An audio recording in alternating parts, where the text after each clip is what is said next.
What up? A2HH live on a Monday. Coop, how are you doing today, sir? Good. How are you? I'm doing well, man. Pretty good weekend. Very productive morning. I'm looking forward to this show because, this is us kind of getting back to what we do. I start thinking about the origins of this show and us talking about music. And I feel like this is one of the first times that we've had a whole weekend to digest an effort like this and come back to it on a Monday. So this is going to be really, really interesting. Shout out to everybody in the room. Shout out to y'all. Appreciate y'all hanging around. Thumbs up in the chat. Let everybody know that we're live, man. That that Colorado game was crazy. I mean, we could touch on that while people are getting in the room. I told you I literally caught the game at the point where Colorado State punted the ball down to the 2 yard line. And so I saw that from that point on. So I caught all the excitement. Okay. Now, rivalry game, but Colorado were 3 touchdown favorites. And they do have Oregon and USC in back to back weeks. And it looks like Travis might be down for a few weeks. So we are really about to see what this team as a whole and Shador as a leader is made of, because they're down there either first or second best player, depending who you ask, and they're playing literally their toughest competition that they might face all season outside of a bowl game in the next 2 weeks. So they might Man. have overlooked Colorado State a little bit, quite frankly. Oh yeah. I mean, I think with rivalry games, you already know that it's going to be real, real tough. Now, I think I'd start tuning in. I got an opportunity to tune in. I want to say maybe around the third quarter. It was so much hype around the game throughout the day. Like Offset was out there, Wayne performed. It was like a concert and all of those things that I didn't realize the game was going to be that late. And so, I'm doing other stuff or whatever, and I get to the third quarter because I'm actually looking on Google to see who won, right? Because I'm thinking the game's over, and Mhm. it was like the game's still on, so I went and found the game, and Colorado State was up, and Right. yeah, and from there on, man, great game, great 98-yard drive. The clutch gene was there, great coaching by Coach Prime, keeping those guys settled and all of that. It was very entertaining, very entertaining. I think that they got the college football world on fire right now. Like I think everybody is looking week to week to see what this specific team is gonna do. I mean, it's kind of funny how, you know, like I said, prime time is just a galvanizer, man, of like all things. He is, man. Incredible individual. We got Justin Jones with the super chat here.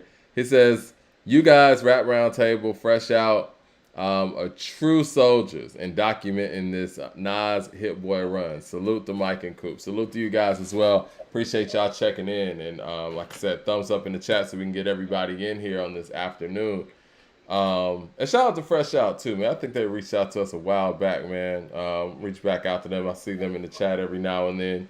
They're doing their thing. I'm glad that we do have some independent media out here who is able to give our narratives on the music that's coming out. I mean, for so long we've always gotten the mainstream publications narratives about, what's coming out, what's hot, what's not, who's the hottest in the game. Remember MTV used to do that list.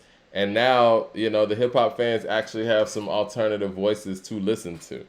And again, we appreciate y'all supporting us and supporting the machine and all of that. But if y'all want to circumvent the YouTube support level, you can always hit that Cash App $ according to hip hop, and we definitely appreciate it. And shout out to the people who did that last episode too. Do you want to just jump into it, man? You wrote an incredible article about Magic 3, and you gave it a 5 out of 5. Well, seeing how the article just went up like about 30 minutes ago, Mm-hmm. and some music reviewers like literally will give you like a song by song breakdown. I personally think to do that in an album review is boring as hell, um, and kind of like taking the easy way out of writing as well. Right. But I do have like notes song by song for what I think. And I'll tell you one of the things, and this is something kind of fun I want to do with you during this show, and I kind of wanted to wait till we went live to share it with you. Okay. Is, I think Hit Boy's greatest gift as a producer after listening to this project is his ability to channel other great producers' energy. Like, he literally knows how to get in other legendary producers' pockets, Yeah. And so when we do the song by song breakdown, I have marked the beats that I feel like he's inspired by production wise when making it. Does that make sense? Yeah. Because when we've been listening to these projects, part of why they sounded so different is because his production style truly has been that diverse. You know what I'm saying? Right.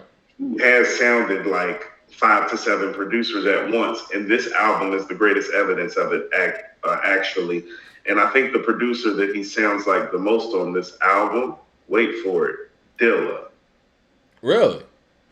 Yeah, I got listening to this project production-wise, inspiration-wise, I hear Dilla. Like, the drums on here are incredible. Oh, yeah. Yeah. Drums on this album are incredible. Huh. You're a drum guy, Mike. You know that. No, I think that's what drew me. You hear how these drums are hitting, though, right? Yeah, that's what drew me to a couple of records.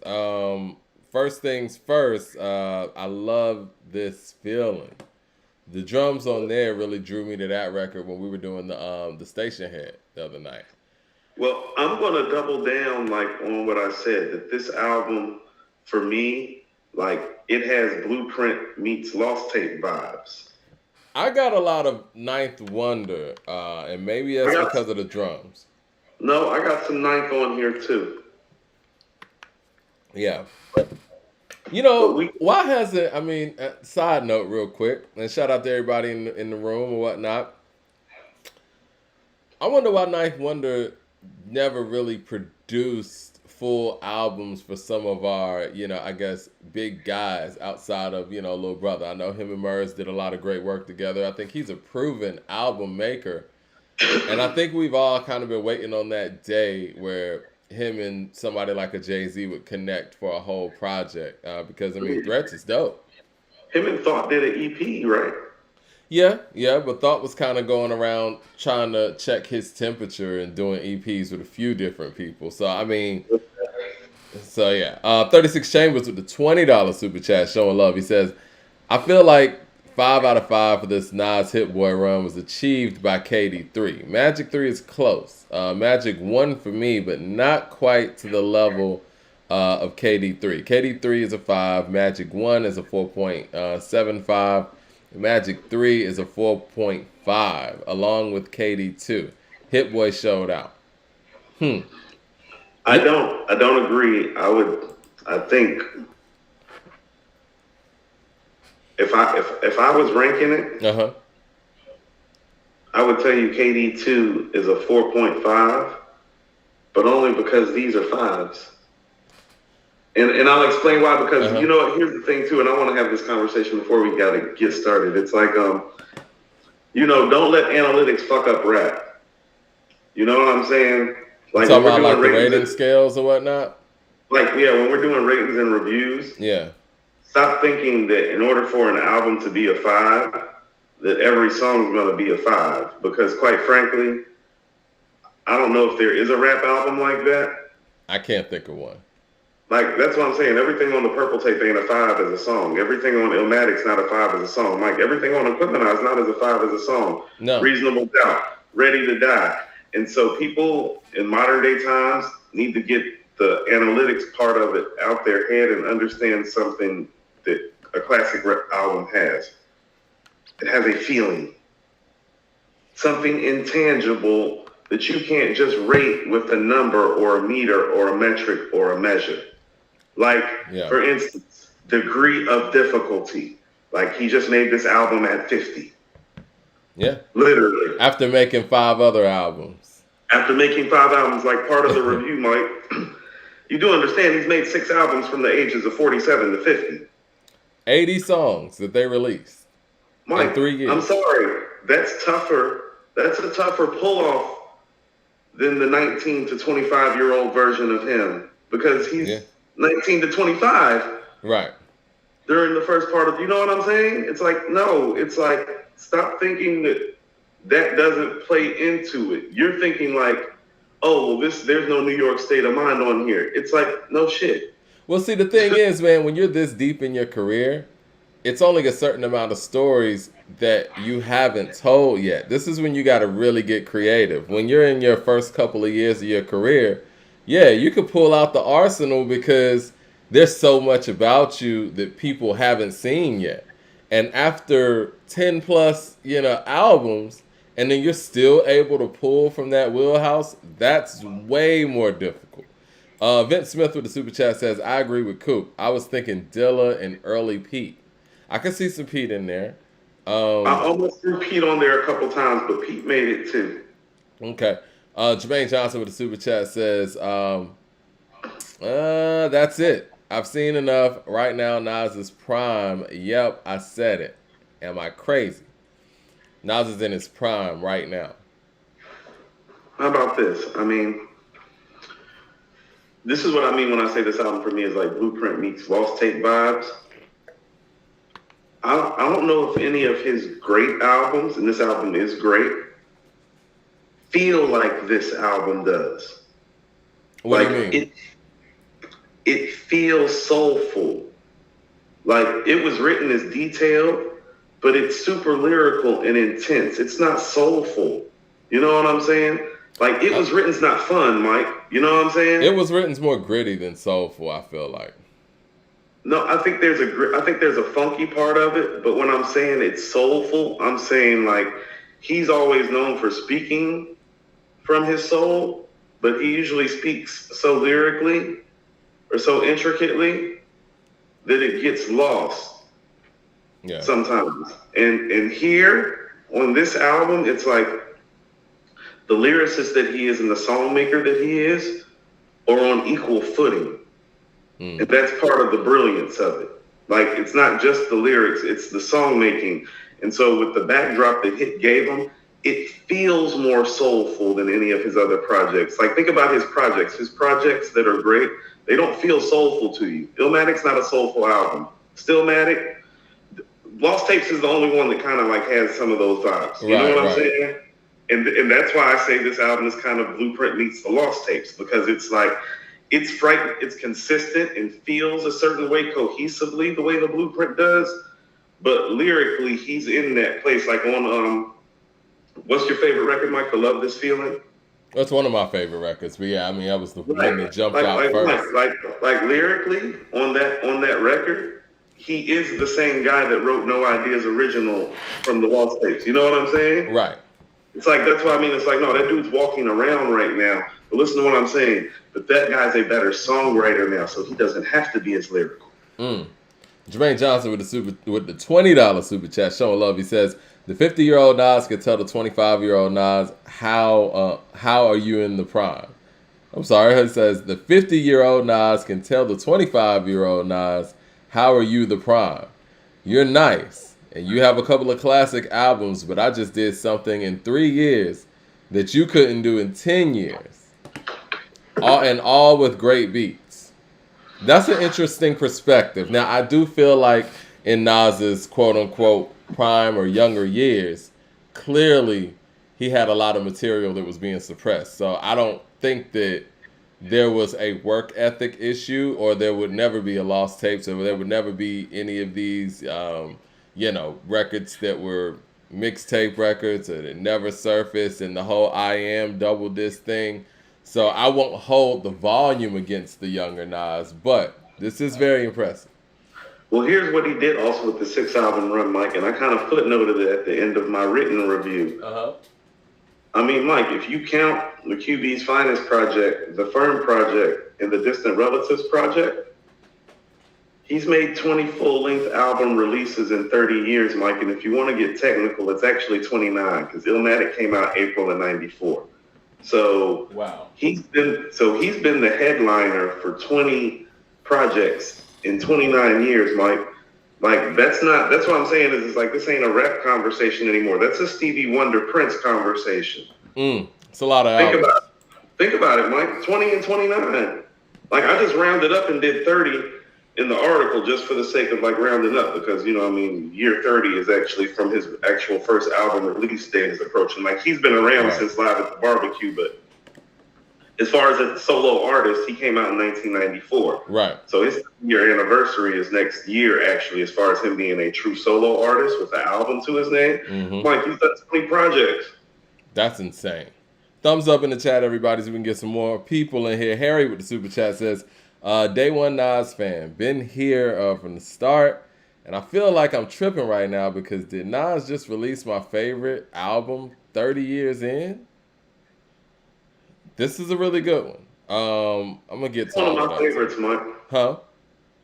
It's one of my favorites. Like this is one of his albums that like I'm gonna play.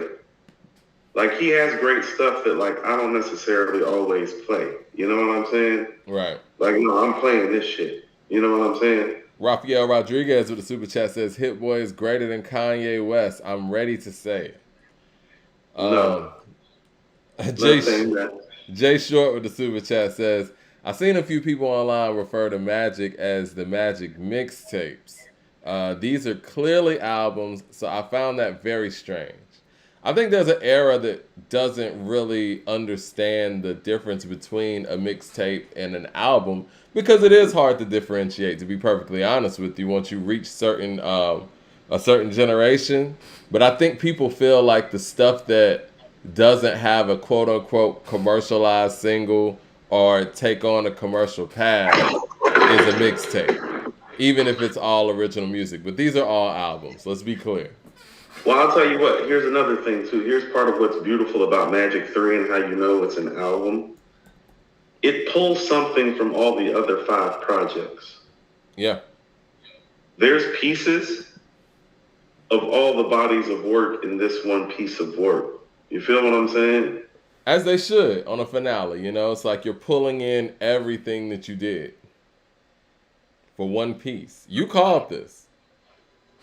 Yeah. I can feel it. I can see it coming on. I'm just paying attention. You know what I'm saying? That's all. To start off, like, first of all, let's start off with Fever, because it's like I want to rank it song by song, too. Mike, I was listening to it. I'm going back and forth. Fever is the best intro of either trilogy. Because Fever is better than Speechless. Because, like, Speechless is special, but it's a niche record. Like, Fever is some shit you can just put on, and it's like, yo, what is that? It's like, oh, no, that's the new Nas shit. It's like, yo, that shit's hard. You know what I'm saying? Yeah. And he's talking his fly talk on there. This is what I mean. It's a great tone setter because it lets you know where he's still at lyrically when he says cunning as the 12 sons of Jacob. You know what I'm saying? It's like, no, that's classic Nas. That's the guy we grew up on. That's how he talked when we were growing up, Mike. It's like he's still talking that way. It's like he's still in his bag. I just put up a poll in the chat, by the way. I want to see if people think Magic 3 is better than KD 3, because I think that's an interesting discussion. It is. It's pretty 50-50-ish now. This is what I'm trying to say is that like on here, this album is put together in an album format that plays beautifully like KD2, but it's got big moments like KD3, but it's got super lyrical moments like Magic, but it's got a couple bangers on it like KD1, but it's taking some risk like Magic 2 does. It's got some of everything. KD3, I don't think, has some of everything. And this is what I mean, it has some of everything. It's like, for as great as Beef is conceptually, the execution of Based on True Events, Part 2, that's better than Beef, Mike. It is. You know I want to get up to maybe... It's more entertaining. It's more intricate, actually, which seems crazy because of the metaphor being used in Beef. But, like, yeah, it's just a better record. So there is some separation on KD3 and Magic 3. Mike, I mean, you can go to the intro. Like, Fever is blowing Ghetto Reporter out the water. Oh, yeah. I think that's probably the weakest link of KD3 is the intro. I think the album's much better than the intro, and that, that's normally not the case when it comes to Nas. Let me get to some of these super chats real quick. Antonio with the super chat says, "What's crazy is how everyone's favorite is different. I know people that say KD or KD2. Some say Magic. Most say KD3. Some are now saying Magic 3, which is crazy. And this is exactly what we're about to do here today. I think that the votes are at 175. You think we should let it get to like 200 votes each? And we'll do a poll where we can kind of gauge the order based on what the people think. But right now, Magic 3 is beating KD3 56% to 44%. Right. The winner of this is going on to face Magic. How about that? Web visibility with the super chat says, Coop, last week I disagreed with you about Nas / Hit Boy being on par with Gangstar, but after hearing Magic 3, I have to admit that you were right. I know. Thanks for telling me some shit I've been telling y'all. He's such a gracious, I told you so. Mike, I listen to music and break stuff down in my mind like naturally and have been since I was a child. It's like I don't be just coming on here to try to say outlandish things to get views. It's like, no, I know Gangstar's catalog. I'm telling you, these 80 songs, like no. Like Gangstar, like this is one of those things. It's like, oh, Gangstar for probably their best 15 songs maybe is fading this duo. Same thing with Eric B and Rakim. Like the first 15 to 20 songs, it's like, yeah. But not you're talking about the long songs, game. Not after 50 songs, and definitely not after 80, Mike. Vince Smith with a super chat says Magic 3 feels like a story that is being told, while KD3 feels like a long collection of amazing songs that tap into different eras of Nas's life. Different type of fives. Yeah, they both can be fives and be separated in that way. I totally agree. And I used to not feel like that. I used to be real analytical with the fives and all of that stuff, but not all fives are the same. Jay Short with the $20 super chat showing love says, this run compares to Stevie's run. KD is like music in my mind, then two classics, but understated albums. The fourth was the magnum opus, Key of Life, which is KD3. Then experimental album, Magic 2, which is The Life of Plants, and then a classic finale. I think there is a correlation there. The Life of Plants was very experimental, but it was a dope album. 36 Chambers with the super chat says, I'm sorry, I'm going to call this nonsense in the chat out when I see it. KD3 is better than Magic 3. Magic 3 is great, but KD3 is more complete sound to me. Better sequence and more replay value. It's not. I think they're close, man. I'm leaning towards KD3 right now. I think his lyrical performance and some of the things he did with the pen on Magic 3 kind of separate the albums. But I think if you're going on Sonics, it could still go KD3. I mean, they're both impressive. Peter Parks in the super chat says, Magic 3 is a great album. Nas feels very LL Ghostface-like on certain tracks, and Hit is chopping up the samples in a very different way. Amazing. 36 Chambers with another super chat says, to expand on that, KD3 is the best album of the past decade in hip-hop to me, and I can't fathom saying Magic 3 is above it. That's wild. I love Nas, but no. It's not far above it, Mike, but I'll be honest with you, like stuff like Ghetto Reporter, Serious Interlude, even how some people feel about the beginning of WTF SMH. The difference in the storytelling on here is better. I'm not saying it's like leaps and bounds better, but it is better, Mike.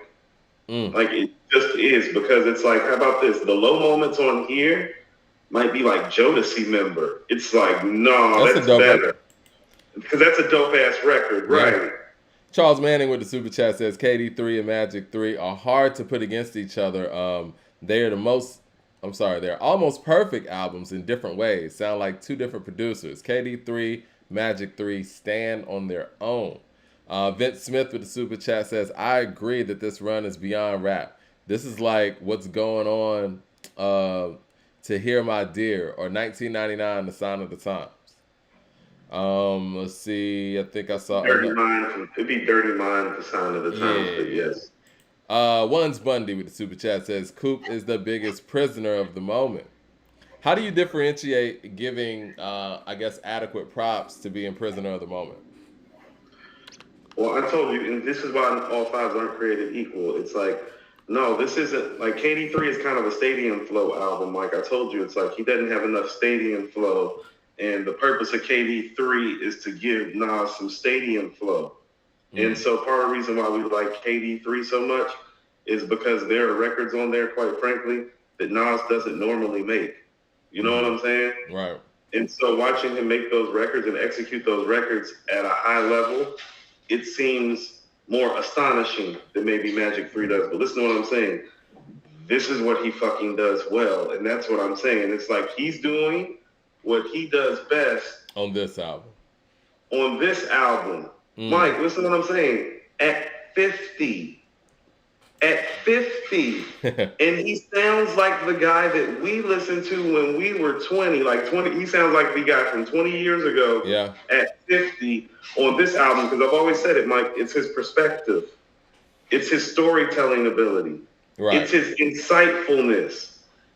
This is the display of those things, like the traits that made us love him as an MC are evidenced on Magic 3 more than KD3, and that's what makes it better. On top of the fact that it hits better as a producer. I think KD3 is about, obviously he's dope on the mic. About giving him a sound. His ability to ride the beat and adjust to certain things is super impressive on KD3, but you're right, that's not what we come to Nas for specifically. It's kind of like, Michael Jordan adding a 3-point shot to his game. Like, it's great. That's not what we know Michael for. Right. Nobody's going to remember Mike shooting the 3. It's like, for as much as I love stuff like 30 and, what's the other one? And Reminisce? Reminisce, yeah. He's not going to be remembered for that, Mike. Yeah. He's going to be remembered. He's going to be remembered for the I Love This Feeling. For the Based on True Events, part 1 and 2, because that's what we go to him for, Mike. Speechless 2. Yeah, Sitting With My Thoughts. Yeah. Like, that's what he's going to get remembered for, the stuff that makes him the GOAT in a lot of people's opinion, the traits that he displays that puts him in this conversation. He did that on here. This is the album for that. That's what I'm saying. It's like, how can you say that? Because as much as everybody say that they love Magic, Mike, name the great storytelling on Magic if he's hip-hop's greatest storyteller. That's fair. Jay Short with the Super Chat says, another Stevie and Nas comparison. Both ended up surpassing their legendary musician forefathers. Nas, Rakim, Stevie, and Ray. Fair. BCMD Dub with the Super Chat says, I honestly can't decide. Both are great projects. Speaking of which, we got 260 votes in here, and it looks like Magic 3 has beaten KD 3. So we can end that poll. Should I put Magic 3 up against Magic 1 or KD 3 up against Magic next? So listen, so now I hate to say it, it's like, because I don't want to be critical of the other projects to make the case, but like, let's not bring up his previous stuff, but let's bring up like the stuff from this run. And this is what I'm saying. If you think Magic 1 is better than Magic 3, you one of them old rap niggas that just want to hear what you want to hear. And here's why, and this is what I'm trying to say, Mike. There's no storytelling on Magic.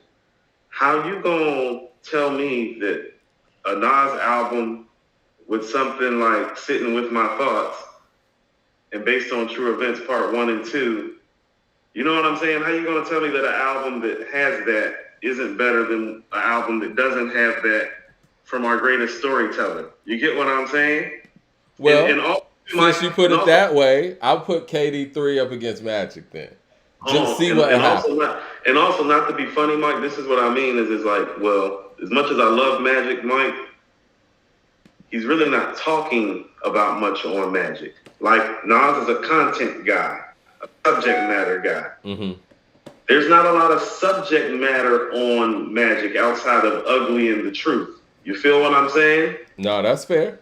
What is he known for? He's known for his deep, lyrical, thought-provoking content. Well, that's not Magic. He's known for his storytelling. That's not Magic. I think it's the feel on Magic and the execution on Magic. I understand that. But feelings aren't facts. Factually, this is better. Well, is Magic a 5 then? If how about this? If there's such levels and it lacks a couple of things, is Magic a 5 then? How about this? the five part of it, Mike, is the intangible feel that it gives you. Because this is what I mean. It's KD3 and Magic have some shock value to them, and here's the shock value. KD3 is that, well, damn, I didn't know he could really make tracks like this because he really has it. Right. Magic was like, oh shit, I didn't know he could still rhyme like this. Yeah. At this level. Magic 3 is both of those things, but it's more core of who he is. That's why it's better than those two. Fire Dragon. Even if you wanted to slide those down a scale to put this up, that should possibly be done. But this is a 5. It's better than both of those projects because it's more complete on all levels. It's a more complete producer. He's the variety that we talk about him having on Magic. It's literally that times 10 on here. We was talking about how it's like, damn, it sounds like somebody different making the beats on here. Like this sound like this or that. It's like, Mike, on here, it literally sounds like he's channeling certain people. It's like he's gotten better production-wise at what he did on Magic 1. Fire Dragon, KC with the super chat says, superhero status is one of the most disgusting lyrical displays that Nas has ever done, and that joint is on Magic 3. Magic 3 is greater than KD3 to me. Well, y'all, it looks like y'all got it ahead of that, and right now it looks like KD3 is killing Magic. So it looks like the order, according to the people currently, is Magic 3, KD3, and then maybe Magic. But we'll throw Magic in the mix with KD2 as well. So Dante Jedi with the super chat says, Hit Boy is a top 5, 7-ish to me as far as producer. He is the most versatile beat maker from all of the other producers. He kills any style effortlessly. Okay, Mike, I want to get into the breakdown because I don't know if it's 5 to 7, but it is top 10. I told you it would be the back end of my top 10, but still top 10. We forgot to bring up Marley Marl too. Marley was shout out to Marley, man. I mean, it's just so difficult to rate people like Marley, Melly Mel. You know what I mean? I feel like they're in such a different category. Same thing with right. It's really not fair not Charles to put them Smith. in a category. You know what I'm talking about. Is it Charles Smith, the one that did the Houdini and Run DMZ stuff? It's like it's very difficult to rate guys like that because the game changed so much and other people kind of picked up on it and start doing things that their forefathers just didn't have an opportunity to do. So or the equipment to do, Mike. Yeah, or the equipment. And when you think about the things that Marley and Smith did in their time period, it's otherworldly because they didn't really have too much to pull from. Especially Smith. Too. Yeah, Rick Rubin too. Yeah. No, but so let's this is what I mean. So Hit is the best album making producer of this era, Mike. The last decade and a half, he's been the best album maker, Mike. I mean, because, and I'm not being shady when I say this, well, he's made better albums than Kanye has the last 10, 15 years. And Kanye or Travis would probably be people's pick as a producer in terms of album maker the last 10 years. What about Alchemist? Maybe Alchemist. Yeah. It would be probably hitting Alchemist. Right. But that's what I'm saying is like, well, I love like A Price of Tea in China with Boldy. Yep. I love Arm & Hammer. Project that he did, I forget the name of it. I love the Arm & Hammer project. You know how I feel about Alfredo, Mike. Right. But the reality of the matter is that like Alfredo is, I think, Alchemist's best project of the last 10 years, probably. Mm-hmm. Where does Alfredo fare in this matchup? Probably third, fourth? Third or fourth, Mike. Yeah. That's what I'm saying. That's the problem. That's how serious this run is. It's like, as much as I love Alfredo, it's like, and listen to what I'm about to say, Mike. This is why Nas wins over a lot of guys. The content and the subject matter. The subject matter matters. Right. And so if you actually wanted to tell me that Alfredo was better than Magic, I could maybe give you that. But it's not better than KD3 or Magic 3, so it would be third on a good day and probably would be tied with Magic on a good day. And lyrically, it's not better than Magic. And beat-wise, I don't know how much better it is, even though I think beat-wise it is better. Dot with the super chat says, funny how we're comparing Nas against Nas. Just proves that he's at a completely different level. One's Bundy with the super chat says, a month from now, proper perspective will return. But I don't think it. I think that Hit is the most versatile of all the great producers. But I think that's because he's been humbled the most, Mike. I can agree with that. 36 Chambers with the super chat says, no tears, superhero status, TSK. And I love this feeling drag on for me a bit when I heard in the proper album order. KD3's low points were better. Esquire with the super chat says, phenomenal. Near flawless LP. The only lows for me is TSK and No Tears. Love the concept though. And even they grow on me. The beat for TSK sounds like the final boss's stage on Rap's Mortal Kombat. I can agree with some of those sentiments. Jay Boogie with the super chat says, when they said this is the final album, I was like, may he R.I. power Kobe's last game when he dropped 60. Pure greatness, Magic 3, another great review, y'all. So what's up? Yeah, go to accordingtohiphop.com to actually get the written review, but Coop's about to go through some of that stuff while we're on the live. We got some time today, right? We're gonna really dig into all of this. Well, I want to start digging in, and I want to start at the top with Fever. Fever is a 5 out of 5 as a song. Okay.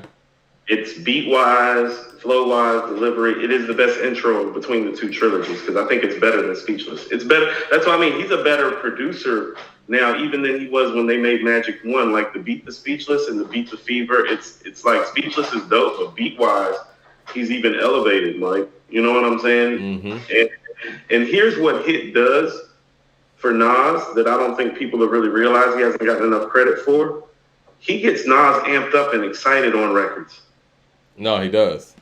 Nas has had a different pitch and vocal inflection during this run that we normally haven't heard from him. And it's been more aggressive. It's kind of funny. He's brought out a lot of the nasty Nas in him, like vocally, like the guy that used to like really like attack the mic and punch and pierce at the mic. You know what I'm saying? The young version of him. They used to rap a little bit like G-Rap. He's brought a lot of that guy back out. Well, you know what? That's what producers are really supposed to do. And I think in hip-hop, what we have come accustomed to is producers being beat makers, right? Like just giving you a fly beat and just letting you kind of go along with it. And, and I'm not saying this to be funny because it's a very, very serious show today. But Kanye is one of the few guys that we remember that would give artists that energy. I would say Swiss is one of those guys too. Pharrell. Also, when you actually catch them in the studio or footage of them in the studio, Timbaland too, where it's like they're amping the artists up. And I think Hit kind of derives from that school of thought where it's like he can actually give the artist the feel without, just saying, yo, here's a beat, do your thing. Since you want to talk about him, Mike, and I'll tell you this is why it gave me Blueprint vibes, and I will be honest about this. And I was going to say this about Kanye, but since you're already talking about him now, like you always do, we'll go ahead and bring it up now. I can tell on this album, and this is the first album that he's made where I can really tell it. Oh, it's like, no, I can tell that Hit Boy studied under Ye. Yeah. I was going to say that is part of why the production on this album is so great. And that's what I mean about how it has some Blueprint vibes. It's like I can tell beat-wise and style-wise how he approached chopping up some of these samples that he definitely learned under Ye, like directly. You can hear it. This is the first album where you can hear it. So I do want to give Kanye his credit where his credit was due. As far as the Beat the Fever, though, Mike, I thought this was more Dilla inspired. Okay. And that's part of why I love this track. And I can say this too. I think anybody who probably studied under Kanye will understand that, they're pretty much studying Dilla too, because Kanye clearly studied Dilla. Okay, Mike, a couple of these tracks have Dilla/Kanye next to them on my sheet. And the tree goes Q-Tip, Dilla, Pharrell, and Kanye. All of those guys are Q-Tip's sons. So if you're studying one of them, then you're probably studying all of them to a certain degree. And, as we found out, to a degree, Large Professor, who was around helping out a lot with Midnight Marauders. For sure. Large Professor, and maybe Pete Rock could be added to that fold. There's some Pete Rock in there. Well. Yeah, I got Pete Rock on this sheet one time too, Mike. That's what I mean about how hits everywhere and it's crazy. So let's go to TSK. Hold on, before you do that, do you mind if I go through these super chats that keep coming in? Let's get caught up. Let's get caught up because I don't want to get. Yeah, Vince Smith with the super chat says, Magic to me was excellent, but it was like that Lil Wayne verse, which it was amazing, but just showing off skills with no substance. Okay. And we're gonna talk about that Wayne verse too. 36 Chambers with the super chat says, "What's on Magic 3 is I'm sorry, what on Magic 3 is legit? Thun 30, Get Light, Michael and Quincy. Yeah, Nas is out rapping himself on Magic 3, but the overall package is better on KD 3. I love the discussion though. I love the debate because I like the discussion. Here's what I tell you. This is what I mean. Is it's like, well, first of all, like I've always said, this Thun I think was bigger in New York than it was everywhere else. Legit is one of my personal favorite songs from this run. 30 is straight like stadium flow, and that's great. First of all, the talk on here is just more special, but it's like, Mike, Fever's competing with all of those records. Like, the first record's competing with all those records. That's what I'm trying to tell you. It's like, when you're like, what record? It's like, well, the first one. Right. Like, the first song you hear is competing with all those songs that you talked about. You know what I'm saying? Right. So it's like Mike, he's on there talking about Esco is my nom de plume. Like, do you even understand what he's saying? Okay, let me explain this. If Break it down. A nom de plume is your writing title name. You know what I'm saying? He's letting you know, even like, he's like, no, I'm a writer, but he's like, you know what I mean? I just use Escobar as my nom de plume. You know, that's like Scarface using emeritus. He's like, no, I'm at a certain status with this shit. You know what I mean? It's like, that's what I mean when I'm saying the talk is special. When he's starting off the album talking about cunning like the 12 sons of Jacob, Esco is my nom de plume. It's like, no, I'm sorry. Let's just talk on some rap shit, Mike. That's blowing all those records fam named out the water lyrically. You understand what I'm saying? And I love them. I love Thun, but saying, listening to bars from Takeover, sometimes I text Hover like, nigga, this ain't over laughing. That's not fucking with cunning like the 12 sons of Jacob, Mike. You get what I'm saying? Well, he has some bars on Michael and Quincy. Like, there's rhyming for style, and then there's rhyming at a level where people can't fuck with you. On KD3, he's rhyming for style, and that's fine. On this album, you can't fuck with him. Now, how do we measure him? Because we measure him by the shit that you can't fuck with, like Rewind, I Gave You Power, right. Take It in Blood, Silent Murder. So it's like that measurement doesn't change just because the songs have changed. It's interesting, man, with these polls, right? You guys got Magic 3 over KD3, right? And you got KD3 over Magic. Now we got Magic and KD2 in the poll, and Magic is winning over KD2. This is interesting.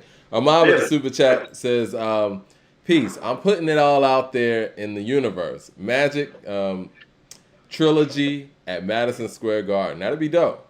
Brian with the super chat says, how do you feel about the placement of Based on True Events Part 1 and 2? I feel like they might have thrown off the sequence. Beef is near the end on KD3, and people praise the sequencing of that album. Yeah, should that have been further to the back? Or you like it being in the middle? First of all, I still think KD2 is the best sequencing of all the projects, just so we're clear. I think KD2 has the best sequencing of songs in terms of the songs that were chosen. What do you think about the sequencing of Based on True Events being Part 1 and 2, being in the middle of the album as opposed to towards the end, like KD3 had Beef at the end?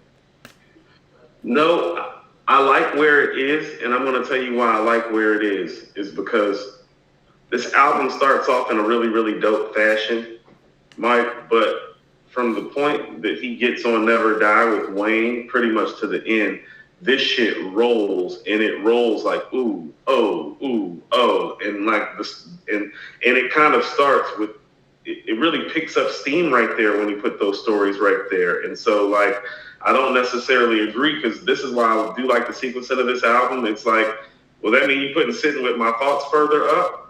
It's like, nah, you putting Blue Bentley closer to Pretty Young Girl, because Pretty Young Girl's track 7. You feel what I'm saying? Blue Bentley and Pretty Young Girl got to be spread out a little bit. You know what I'm saying? You moving Jodeci Member and Speechless Part 2 up, I don't think sonically that plays well in keeping the listener's attention. The best stretch of the album is actually the middle part, in my opinion. Platinum Fan with the super chat says, I think KD2 has really been rated and not put in its proper place because Nas dropped Magic right after. If KD2 had more time between albums, KD2 would be viewed as an undeniable classic. Jay Short, go ahead. I love KD2. Yeah. Jay Short with the super chat says, Pressure is on Pete Rock working with Common. I don't know if there's any pressure there because they already put it out there that it's gonna be kind of like a '90s feel. So it's like, okay, at that point the pressure's gone. I feel Mike, like that. TSK, Mike. Like, TSK. Hold on, let me finish these super chats. I'm almost done. Firebird okay. Phoenix says KD2 is still my number one. Magic 3 is my number 2. We got James Smith with the super chat says Magic 3 didn't have an up tempo. I'm sorry, didn't have the up tempo Nas that I like, such as Thun, Meet Joe Black, and 4016 Building, but somehow it still ended up being my favorite album. Interesting. Um, we Mike, have got you not heard Blue Bentley? Have you not heard Blue Bentley? Aquesi with the super chat says, I love the channel. Appreciate the love, y'all. You know, like we said, hit like and subscribe, hit the bell icon, you know, thumbs up in the chat so we can get some more people up in here. Let me get some more of these super chats. LP says, KD2 starting to be underrated. It's the most complete album of the run with the highest highs for the song for song. And the lows aren't as low as others. I think that's fair too. Because nobody is a high. Michael Williams with the $20 super chat showing love. He says, did you notice the barbershop thread / theme on based on true events too? It starts with the rich protagonist getting lined up in the shop and then ends with his friend with the half moon getting lined up by the Spaniards. Details, yeah, very detailed. That's where Nas really wins too when it comes to storytelling. So detailed. True Life with the super chat says, Fear sounds like Adam and Eve, beat and flow. Fever, sorry, not Fear. Fever sounds like Adam and Eve, beat and flow. Let's see, we got a couple more before we can move on to this track for track thing. Mr. J. Davis with the super chat says, the fact that we can have an open debate about KD2 all the way up to Magic 3, arguing which one is the best, says all we need to know about this run. Go. Esquire with the super chat says, how do y'all feel about the beat on No Tears? I think his performance outdoes the beat in my personal opinion. Well, we're doing a track by track We're gonna get breakdown, there. so Yeah. we'll No Tears. Yeah, 36 Chambers with the super chat says Fever is a stronger start, but what I'm saying is TSK, No Tears, and I Love the Feeling aren't Michael and Quincy or legit. Once a Man, Twice a Child too, which is a personal favorite of mine. Kyrie with the super chat says, I still think KD3 starts off stronger, and the low points at the end are better than Magic 3. Magic 2 is the same quality without the low points. Magic 2 goes understated too. It's these number 2s. It's like the middle child, right? Okay, we can go into TSK because right now it looks like Magic has beat KD2. Thumbs up in the chat, y'all. You know, hit our Cash App, $ according to hip hop, all of that stuff. And Coop, I'm gonna go ahead and let you go song for song. We're caught up on No, super chat. I will agree with you on this. KD3 track 1 to 6 is better than Magic 3. From tracks 1 to 6, yes. Because the only songs that I definitely would give you is the intro, Ghetto Reporter. Is Fever's better than Ghetto Reporter. Mm-hmm. You know what I'm saying? Right. But Mike, after that, Mike, that's what I'm saying. It's like, no, there's a roll on this album, and it might be the best roll of this series. But let's get to TSK. Let's go. TSK to me, that's his RZA impersonation, Mike. When you're talking about sounds like the end of a video game, it sounded like some old Wu-Tang shit to me. It sounded like some shit that would have been on Takao. Is what I heard. That's how I felt. But this is what I'm saying, Mike. When I mean his talk is special on here, it's like, I think some of the stuff he's saying, he's not talking like this on KD3, Mike. This is Nas we're talking about. This is our supreme lyricist, right? Right. This is in his form when he's talking about, they put the hammers to your ribs, but I'm too legit to quit. I'm like Bishop with the blick, exposing who the bitch. I'm like Furious when he took his son to fish, dropping knowledge on the kids, drop top, then we slid. Mike, I'm going to say that again. They put the hammers to your ribs. I'm too legit to quit. They like Bishop with the blick, exposing who the bitch. I'm like Furious when he took his son to fish, dropping knowledge on the kids, drop top where we slid. And y'all think that the shit that he's talking on 30 is better than that. You feel what I'm saying? Like, y'all are fucking tripping. You know what I mean? Nothing against it, but it's like, that's what I'm saying. It is like, I told people this. KD2 and KD3 is more like him being on some, like, Biggie, like, versatile rhymer and stadium flow type shit. Mm-hmm. This album is a Nas album, Mike. This is a Stillmatic, like, it was written, Lost Tapes, detail-oriented, storytelling, written perspective, saying ill-fly shit. Like, I'm like furious when he took his son to fish, dropping knowledge on the kid. That's Nas. This is the guy we say we love. So it's like, how you gonna tell me you love like the other version better than like the guy that got us here? Like, this is the guy that got us here, is what I'm saying. That's fair. I'm sitting here jotting down the order. According to the people right now, looks like Magic 3 at 1, KD 3 at 2, Magic number 1 at 3, Magic Part 1 at 3, and KD 2 at 4. Now we got KD 2 going up against Magic 2. I'm pretty sure. And I'll tell you this too, Mike, and this is what I mean. I don't play all his shit and how this plays better. Like, I play KD 2 more than I play Magic. You feel what I'm saying? It's like, I may wake up and want to hear a record off of Magic, but I don't put Magic on the way I put KD2 on. Like, Mike, Magic 3 is both of those worlds. It's like the beat tape and the rhyme slayer, but it's like the song structure. That's what I mean. It's like the lyricist and the songwriter have like met each other in the middle on this album. You know what I mean? Like, KD3 is the songwriter. Magic is the lyricist. Dante, KD2 is the sequence, Mike. This is all of those things. Right. Dante Jedi with the super chat says KD1 because of all of the dopeness that came afterwards is really slept on. Last week I played KD1 by itself and it's such a dope album. Blue Bins, 27 Summers, All Bad, Ultra Black, Spicy are all fire. London with the super chat says big love to you guys. In my opinion, these 6 albums is Nas in his master professor role for all of hip hop. He's teaching that quality, quantity, and diversity can be achieved. Yes, at this stage in your career. So if it's achievable at this stage in your career, it should be achievable at any stage of your career. Jay Short with the super chat says, I think that the cover art for KD1 and KD3 elevate them in people's mind because they are so regal. I wish KD2 and Magic 3 had the cover art to match the music. That's an interesting perspective. People eat with their these days. That's a good perspective. Oh, Mike, just real quick, on TSK too, like the beat switch, Mike, that's Kanye inspired. Mm-hmm. He just took the drums and flipped them and made it rock and roll right quick, but then came back. That's Kanye. That's what I'm saying. Is it's like he all these dudes on this album as a producer. It's like, you don't like that? It's like you don't like hearing like RZA, Dilla, Kanye, like from one guy. Well, this pairing really works because over the beats. What the hell are people talking about? This pairing really works because both of these guys are students of the game in different eras. Nas is clearly a student of the game when it comes to guys before him. We herald Illmatic so much because of how much it brings back that feel of the MCs from the 80s. When hip-hop is kind of getting to more of a West Coast and Snoop and Das Effects type of driven, Nas came and brought back that feeling of Cool G Rap, Kane, and Rakim.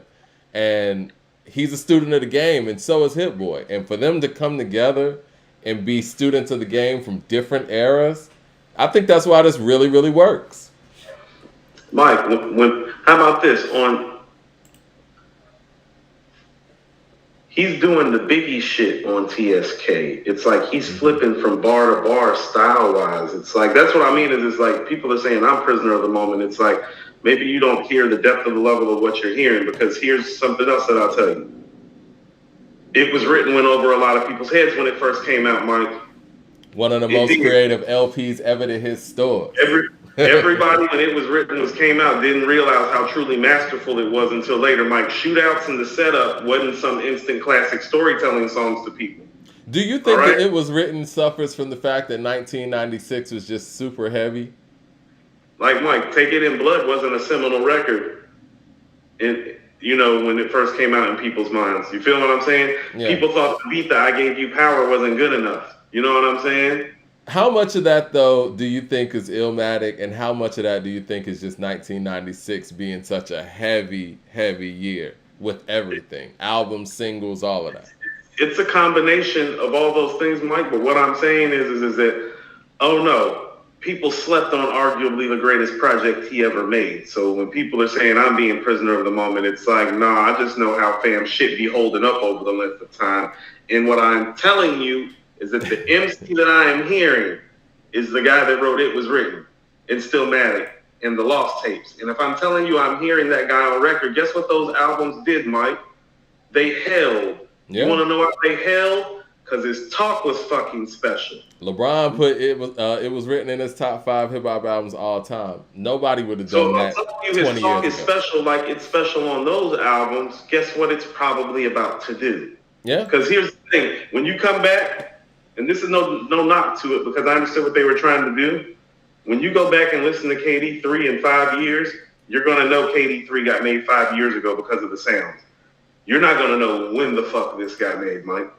That's a part fair of point. what makes a classic sometimes go from a modern day classic to an all time classic. And what I'm telling you, of all these projects, this is the one that sounds the most timeless. That's Because fair. you can't put a timestamp on, Mike, can you put a timestamp on these beats? Not really. Not really. I 36 know. Chambers. Mike, it was intentional.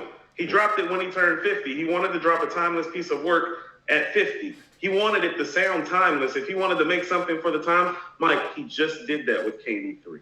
Facts. This is going to be more timeless. Mike, we're not going to be playing 30 like that in 5 years. I bet you we still going to be playing based on True Events Part 2. 36 Chambers with the super chat says, ratings aside, we got to appreciate how special that Nas and Hit Run is. I can play all 6 albums, record end to end, and enjoy it. That's different. Definitely. NDU Jams with the super chat says, one of the reasons why I love KD1 is that it taps into a different pocket like Magic 3. KD2 has some high moments, but feels the same throughout. We're about to put KD1 up against KD2 while we go track for track in a second. Chris Scott with the $20 super chat showing love. He says, salute to you, brothers. Hope all is well. Magic 3 is fire. I personally like KD3, but the more I listen to Magic 3, the more I'm leaning towards Magic 3. Magic 2 thumps, though. Yeah, we got to put Magic 2 in the mix. Like, that's what I'm saying. This is the one that's going to hold up because I keep telling you, how about this, Mike, when we talk about the timeless things? Mike, the things that make him timeless as an MC exist on this album more than the other albums. No, the things that make him timeless, listen to what I'm saying. The things that make him timeless are all over this album. It's the intricacy and the detail of the story writing, like Fam was saying about how it starts in the barbershop and goes to the half moon. Mm-hmm. That's what you got the Nas for. It's for the nostalgic feeling that he provides, like when he's talking about $500,000 on part 1. You feel what I'm saying? Right. It's when he's being vulnerable and introspective, like on Sitting With My Thoughts. It's when he lyrically is doing the shit that he's doing on Speechless Part 2. You feel what I'm saying? Mm-hmm. He's in his bag on here. And it's like, no, he's been in this bag before. It's like, you know, when he was 25. LP with the super chat says, 30. Nas is the GOAT of beat breaks. Magic 3 solidifies it, for sure. Dante with the super chat says, Nas is known for the lyrics and storytelling, but now for me, he's also known for his style and his flow. He has earned that. And on a series of his flows, 100. On this series, his flows are 100. Charles Manning with the super chat says, Nas definitely went into his Biggie, Ghostface, NWA, Kanye flow, and Hit Boy went into his RZA, Kanye, Q-Tip, DJ Quick bag also. Yeah, I told you, TSK, he's got his Biggie flow on, Mike. That's a Biggie flow from Nas. That's crazy. That's crazy. Davis Lewis with the super chat says, when Nas said that he was the old New York and the new New York at the same time, he meant KD series is the new New York and Magic series is the old New York. Never thought about it in that way, but I think that's correct. Raymond with the super chat says, peace, you are recession-proof, ghetto reporter, reminisce, and first time and our lyrical songs, Coop. KD3 for the win. I love the None support of of those, KD. none of Mike. Listen to what I'm saying. And none of those lyrically are even better than Fever. Okay. Okay, well we on track 3 now, right? Yeah. Now, Mike, I'll tell you, Superhero Status and Jodeci Member, in my opinion, are the two weakest songs on the album. And that's what makes me think this shit is about to hold up. Well, let's speak to superhero status then. I don't. How about this? This is a Kanye inspired track, by the way. Okay. I hear it. But on Where do you think Superhero it falls Status, short? Where do you think it falls short? because this album is so detail oriented and introspective and content heavy, this is one of the songs where lyrically he's there, but it feels more Magic One ish content wise. And this album is more intricate than that. Okay. And I just feel like the stuff around it is better. Like it's after TSK and before I Love This Feeling. And those records just hit you harder. But also, when I look at the sequencing of the record, I don't think there was anywhere else appropriate to put it unless you wanted to swap TSK and Superhero Status around. No, but also, you don't I want like to put the momentum of Fever and TSK. Yeah. And I think TSK is getting underrated as a record. That shit is dope. Mike, I told you, that's some Biggie shit. They put the hammers to your ribs, but I'm too legit to quit. They like Bishop with the blick, exposing who the that's Biggie, Mike. I can see that. Yeah, I can definitely hear that. Yeah, that's big. It's like you don't like Biggie on his you don't like Nas on his Biggie flow. It's like no, you're tripping. I'm not tripping. You're tripping. BCMD Dub 10 times out of 10, Mike. Right. BCMD with the super chat says Magic 2 is like the Untitled album. Years from now, people will get it. I got Magic 2 up against KD right now. KD 1's beating Magic 2. Magic 2 is better than the Untitled album because there's actually songs on there that people play. All right. CJ Kid with the $20 super chat showing love. Shout out to CJ Kid in the building. Says instead of just comparing them to Gangstar, other groups also only have 6 albums, such as Tribe and Outkast. I would love to know from both of you guys how you would rank these 6 within Outkast discography and then Tribe's discography. I don't want to do it. I think that Outkast's 2 best albums and Tribe's 2 best albums are better than all of these albums. As of right now. When it comes to aging well, there's not many people, if anyone in hip-hop, in my opinion, that has made music that is more timeless than Tribe. Their shit is just so. Midnight Marauders, actually, like even the Low End Theory is better than all of these. The Low End Theory is 1991, and that shit doesn't sound like anything. Like it doesn't sound like any year. Like if I just heard the Low End Theory, and I had no knowledge of when it came out, I couldn't tell you when it came out. You know what I'm saying? I can't. Like this album isn't the Low End Theory, Mike, but it's the same thing in play. When I listen to it, it's like, oh, you don't know when they made this. Right. Ain't no time date on this. And this is what I'm saying, Mike. When I hear it, it's like I feel like they pulled from every part of this series at some point. Some of these tracks I think may have been sitting. I believe that too. Back, you know what I'm saying? Because it's got that type of vibe. It's like, I don't know when the fuck they made this exactly. I think they probably had a lot of this mapped out. Now, maybe not all the way to the level of, the way it actually transpired, but I do think that there was a final act in mind, and like you said, some tracks may have been set to the side for that final act. 36 Chambers with the super chat says, fellas, we did KD3 Stillmatic versus last year. Should we do Magic 3 versus KD3? Chat. Didn't Stillmatic beat KD3? It did. Chat is split, so that might be a good one. Coop, you're going to be upset when KD3 wins, though. We just did the poll. It looks like people in the poll numerically picked Magic 3 over KD3. We can go song for song. Like I said, you're gonna win like 4 or 5 of the first 6, but you're gonna lose some. How about this, Mike? It's like I think it's 15 tracks versus what? 16 tracks? I think Reminisce falls with Based on True Events Part 2. I'm telling you, that's Based on True Events Part 2. That's what I'm saying. It's gonna take some of them records off the board that you think you're gonna win. It's like you're not winning against some of these Magic 3 records. You're not. Like Mike, Never Die. Like for me, Never Die is better than 30. Those are both track 6 on the albums, KD3 and Magic 3. Track 6 is Never Die and 30. Never Die is better than 30. Lex Diesel with the super chat says, that beat on "I Love the Feeling" sounds like Pete Rock could have made it. Hit Boy's top 10, no debate. It's impossible to put him in a box. For sure. We're about to go to that record too, right? I had that being a Dilla / Ninth Wonder type of beat. Ninth Wonder is very Pete Rockish when we think about it, to be perfectly honest. True.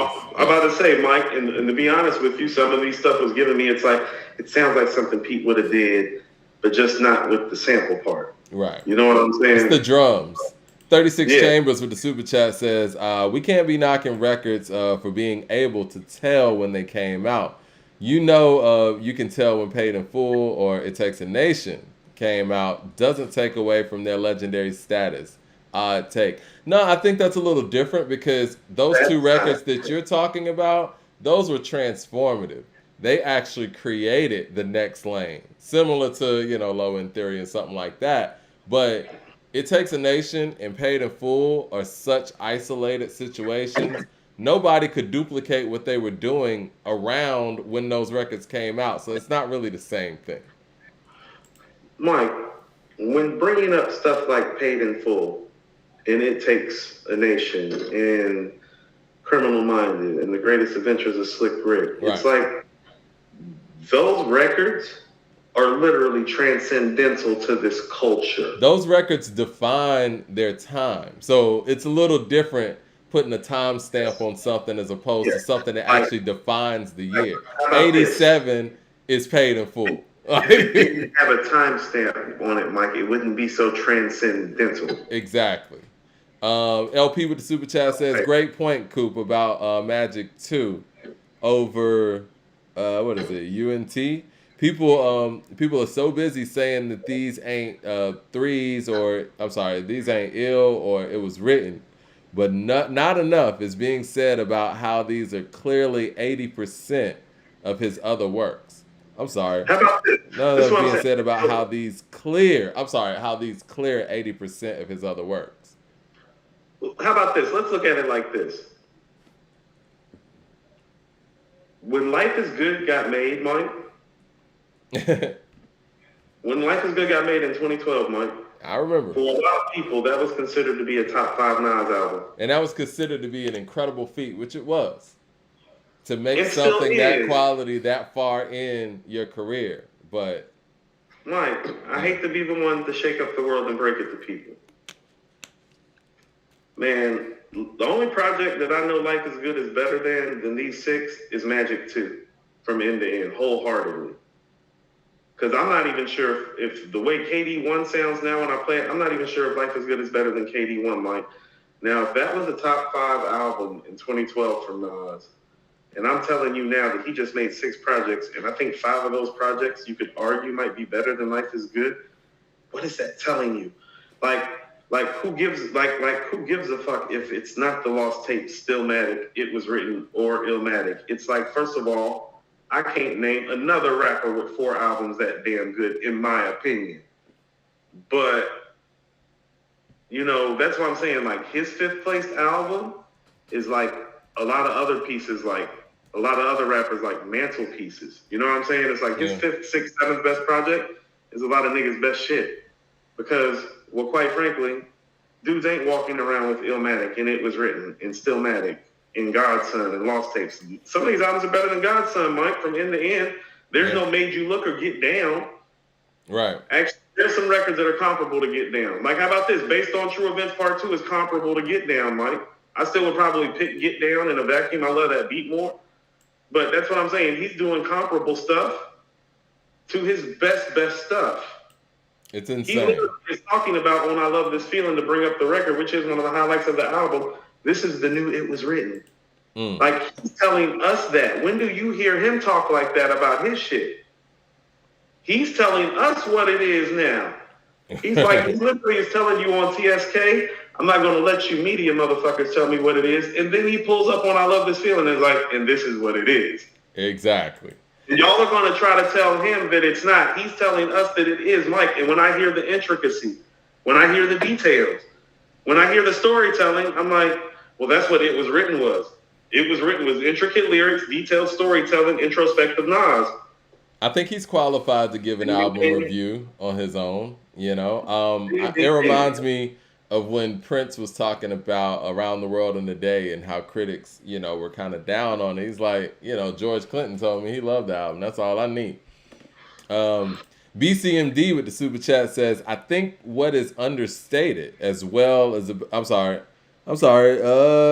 think what is understated as well about this run is that out of all 6 albums, Nas doesn't have many features. Also, Coop, I love Untitled. It's a great piece of work, and yes, I play it. Untitled's one of those Yeezus records, though, Coop. You It's might not a not be great piece of high on work. it. It's No, not. no, no, no. Untitled's one of those Yeezus type records because you might not be high on it, but there are people who love that album. No, that's gonna happen when you make as many albums as he makes, and you're as great as he is. It's not any good. Next, Brian with the let's super get back to chat. something that is. It's Brian not with the any super good. chat says, "Get back to the art, not to the trends." TSK, a powerful line in this hip hop era, is desperate for innovation and a fresh sound. Mike, when he said I'm Chief Keith Cozart mixed with Mozart, I love it. Mike, that's not on KD3. Raising Yoda with the super chat says, Mike, did you see my super chat earlier? I think I missed it. A lot of them came in. Send us Type it another back in message. so we can shout you out. Yeah. Write it back so we can shout it out and put it out there. Anthony Davis with the $20 super chat showing love. He says, how do these 6 albums in 3 years change the hip hop landscape? Do other artists try to follow suit? Is the bar raised? All good questions. We're just going to have to see. I think certain people in a certain pocket, and I don't even want to say veterans, but guys who are, let me just put a name out there. J. Cole has to take heed to a lot of this. You want to talk about letting Nas down? You're the guy that everyone feels can pick up the mantle, and you have the skill set, you have the fan base for it, you have the notoriety for it. If he were to go on a run like this, that would really do a lot for the game. Hey, Mike, real talk, and I was going to say this towards the end, but I'll go ahead and say it now. Mm-hmm. I don't think people are going to realize how special all of these albums are until this man actually takes a year off. Mm-hmm. So my hope is that his next 50th year, he actually doesn't make any rap music, because I think because he's made these projects so consecutively, people haven't really had time to marinate on one project outside of KD1. Really? You haven't had time to marinate? And I'm trying to tell you, it's like, Mike, this is, like, he is responsible for 2 of rap's greatest runs. Like, period. This is one of them, though. Like it's like that, Mike. He had a bare minimum, made 4 albums that are either classic or borderline classic in a 3-year stretch. And he made 6 altogether. It's like, no, wow. It's literally unheard of. It would be unheard of, Mike, if he were to do this in his 20s or 30s. He just did this in his late 40s as he approached 50. Never has the degree of difficulty been so difficult. Produce like this. It's like, sit on this for a while, because I think the part of what made him say that this was the new It Was Written is because I think he knew what he was doing, and he remembered how It Was Written was received, and he was ready for it again. It's almost like he's learned so much that he's like, no, I'm going to beat them to the punch. I'm going to go ahead and let you know what it is before you all try to tell me what it is. You got to do that. KC1 with the super chat. That's that Deion Sanders, Kanye West stuff, man. You got to let people know what it is. KC1. With the Kanye. Kanye's getting enough love today. Did you just put Deion Sanders and Kanye? Yeah, because those guys don't let you look over what they do. Kanye, when it comes to the conscious community, he was the first guy that was making sure that people weren't going to sleep on his shit. Where you had the people like, you had the people like Mos Def and Talib and Common who were very modest about the efforts they were doing. The Roots, too. This nigga Ye was coming out here telling you how great this shit is. And you need to do that. Like Kanye mad that we don't like a beat that he made in 1997 that we never fucking heard anyway. So what? You got to be like that. KC1 with the super chat says, come on, Coop. Stay, Cherry Wine, Daughters, Locomotive. Dope records. Cherry Wine's a personal favorite. Stay is an all-time great Nas song. Stay is not better than Store Run or Nobody necessarily, though. Stay is really good. I was just listening to Cherry Wine the other day, actually. Those are my 2 favorite records on that album, though. Bye Baby's nice too. BCM with the super chat Death says, Row East on Life is good, Mike. Ain't no Death Row East on Life is good. BCM with the super chat says, Coop, how a supposed deep thinking dude like you not respect the art and the meaning behind Untitled? Because I appreciate execution just as much as I appreciate content. And the content is fine. The execution wasn't there. And the beats ain't like that. The album's not like that. Fried Chicken with Busta Rhymes is great. We Make the World Go Round sounds totally uneven and out of place on that album. Queens Get the Money that Jay Electronica produced is really, really dope. I never realized that Mark Ronson produced Fried Chicken. Yeah, and isn't that the one that got Hero on it? Mm-hmm. Uneven and out of place. I would never forget when Nas got on 106 in Park to debut Hero, and it was featuring Carrie Hilson. I think it was produced by Polo the Don. And he didn't even know Carrie Hilson's name. It's like, it's featuring Old Girl or something like that. I was like, whoa, he didn't really want to put this record out.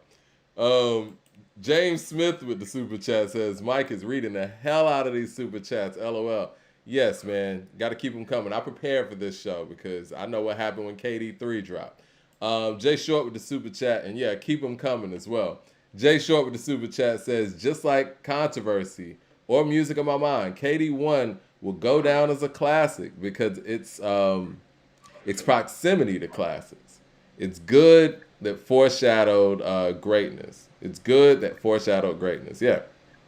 Yeah, I think that's Dirty Mind once again, not controversy. Because the controversy is, it's like, oh no, this motherfucker's like, you know. I mean, being at the beginning of a run, it matters too, because this is the whole thing that got everything started. So if there were a documentary done on this whole run and this series or whatnot, KD1 is very important. It's the genesis of it all. Like Ultra Black's on KD1 too. That is one of the better singles that he's dropped of this series. It's true. Speaking of KD1, KD1 just got blown out by KD2. So you guys' order is basically Magic 3, KD3, Magic, KD2, KD, Magic 2 at last. That's what we got from the polling. That's probably would be my order too, Mike. Okay. Most likely. Jermaine Johnson. Objectively speaking, that would be my order. I think Magic 2 has a lot of bangers on it. I think Magic 2 suffers from being in between KD3 and Magic 3 and the fact that Magic 3 came so quickly after. Jermaine Johnson with the super chat says, Nas gave us Life is Good at 40 and the Hit Boy run at 50. It's not insanity to imagine him giving us a classic album at 60 years old. I don't think it's anything's possible right now, Mike. He's changed the trajectory of things. But I think Superhero Status is just a 4 as a record, though. Okay. Leroy Green has just stepped in the building, too, by the way. Shout out to Leroy Green. Everybody said Leroy Green's been hiding since Magic 3. You know, I mean, it's okay. What do you got to say? Hold on. You got the Rock Nation hat on and everything. Leroy, we always have a home for you on the right side of things, and you can always come roll with the winners, Leroy. Whenever you're ready to come roll with the winners. Hey, man, I had to do the same thing, man. Leroy. Stop rolling with them other dudes, man. Just stop rolling with them other dudes. It's 20 projects in 29 years, Leroy. 17 solo albums, 6 in the last 3. Leroy Green with the super Mike, chat. Nobody wants this, Mike. It's not just your boy Leroy. Nobody wants this. This is a separation moment. Like there's this guy and then there's the other guys. It's gonna be okay. Like you're gonna heal and move on from this day, maybe with therapy, maybe with a psychotherapist. But you're gonna be all right, Leroy. I got faith. And you know Leroy is gonna bring up what we know he's gonna bring up. Leroy with the super chat says, "What up, A2HH?" But Coop. If M ate Jay's food on Renegade, then Wayne flipped Nas's table and kicked over his refrigerator. No, but for real, dope album. We're gonna get to the Wayne stuff too. I wrote some Nas bars down. People are gonna have to prove that because I told you initially when I heard it, I was like, it's a wash, but for different reasons. And I even put that in the article that what Wayne did flow-wise on the track is uncanny, and he's one of the few people that can do that.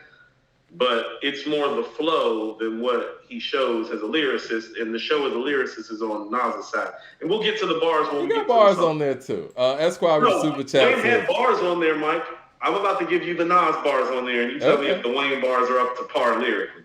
Well, there's levels when it comes to them lyrically, in my opinion. Exactly. Esquire with the super chat says Nas has 20 albums if we count um, LT 1 and 2, Lost Tapes 1 and 2, and DR, which is Distant Relatives. At most, only 5 can be considered mediocre. Hold Nostradamus, on, Mike. Nasir, Lost Tapes 2, Hip Hop is Dead, and Street's Disciple. Underrated. What's that? It might be 21 projects, Mike. If you count QB's Finest and the Firm, it might be 21 in 29 years. Yeah. Because I got Lost Tapes too when I was doing my count. Interesting. It's very problematic. But yes. For everybody else in second place, in third place, in fourth place, in fifth place. Not for him, but for everybody else that he's just separated himself from for the last 3 years. Mike, I love this feeling. I thought it was a 5. This is classic Nas to me. And I think that's part of the reason why you do like this record. Mm-hmm. I think this is the entertaining version of Nas that somebody likes you like. I think you like it when he talks this way. I do. And I love the production on it too. He sounds great on it. You know, certain records, in my opinion, even though he's gotten way more comfortable with different flows and different styles, certain things are just right there, and he can do, he can do without thinking. Muscle memory. Mike, I literally have in my notes, I said he makes this record so easily. Yeah. Because you hear it, it's like, oh, he about to kill this. Yeah. Good night. It's like Silent Murder. I hit bloods hard like Ray Mercer. Yeah. It's no like tears. That. I know a lot of people feel No Tears production wise might be the weakest production job on the album. You know what? I felt that way too. I love what he did conceptually, and I think conceptually it's strong enough to have a video and all of those things. But yeah, when I was riding to it, I was like, yeah, from a production standpoint, I thought this was one of the more weaker, production jobs on there. But I also think that it's a possibility that, he or Hit Boy wanted a stripped down beat so that, the lyrics could shine through and the concept could shine through. So, Mike, perspective, and this is where it takes on some it was written type of form to me. It's like, is this beat great necessarily? No, but I don't think the intention of this record is the beat. Let's go back to Taken in Blood, Mike. I've always told people this. It's like, well, Taken in Blood isn't some like stellar beat. Mm-hmm. And you don't really need it to be, because you need to let the perspective that he is sharing shine through. Because it's his perspective that makes a lot of his records the most special. So the special part about this record is the special talk, because it's the older version of himself reflecting and telling his younger version how it's going to go. You know what I'm saying? Yeah. Who conceptually is doing that? No.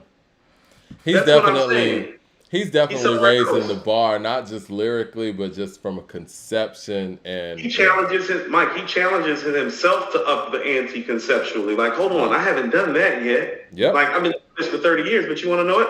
I turned 50. I'm going to have the 50-year-old me talk to the 20-year-old me on record. You know what I'm saying? I like some of the concepts that Ransom put out this year. Again, I'm going to shout out Jay Ski's project as well. You got concepts on there, but yeah, it's like we need this to keep going, and we need people to continue to up the ante when it comes to, concept records, because that used to be a thing that a lot of people would attempt, no matter what your lyrical skill or capability is. I feel like artists don't even attempt those things anymore.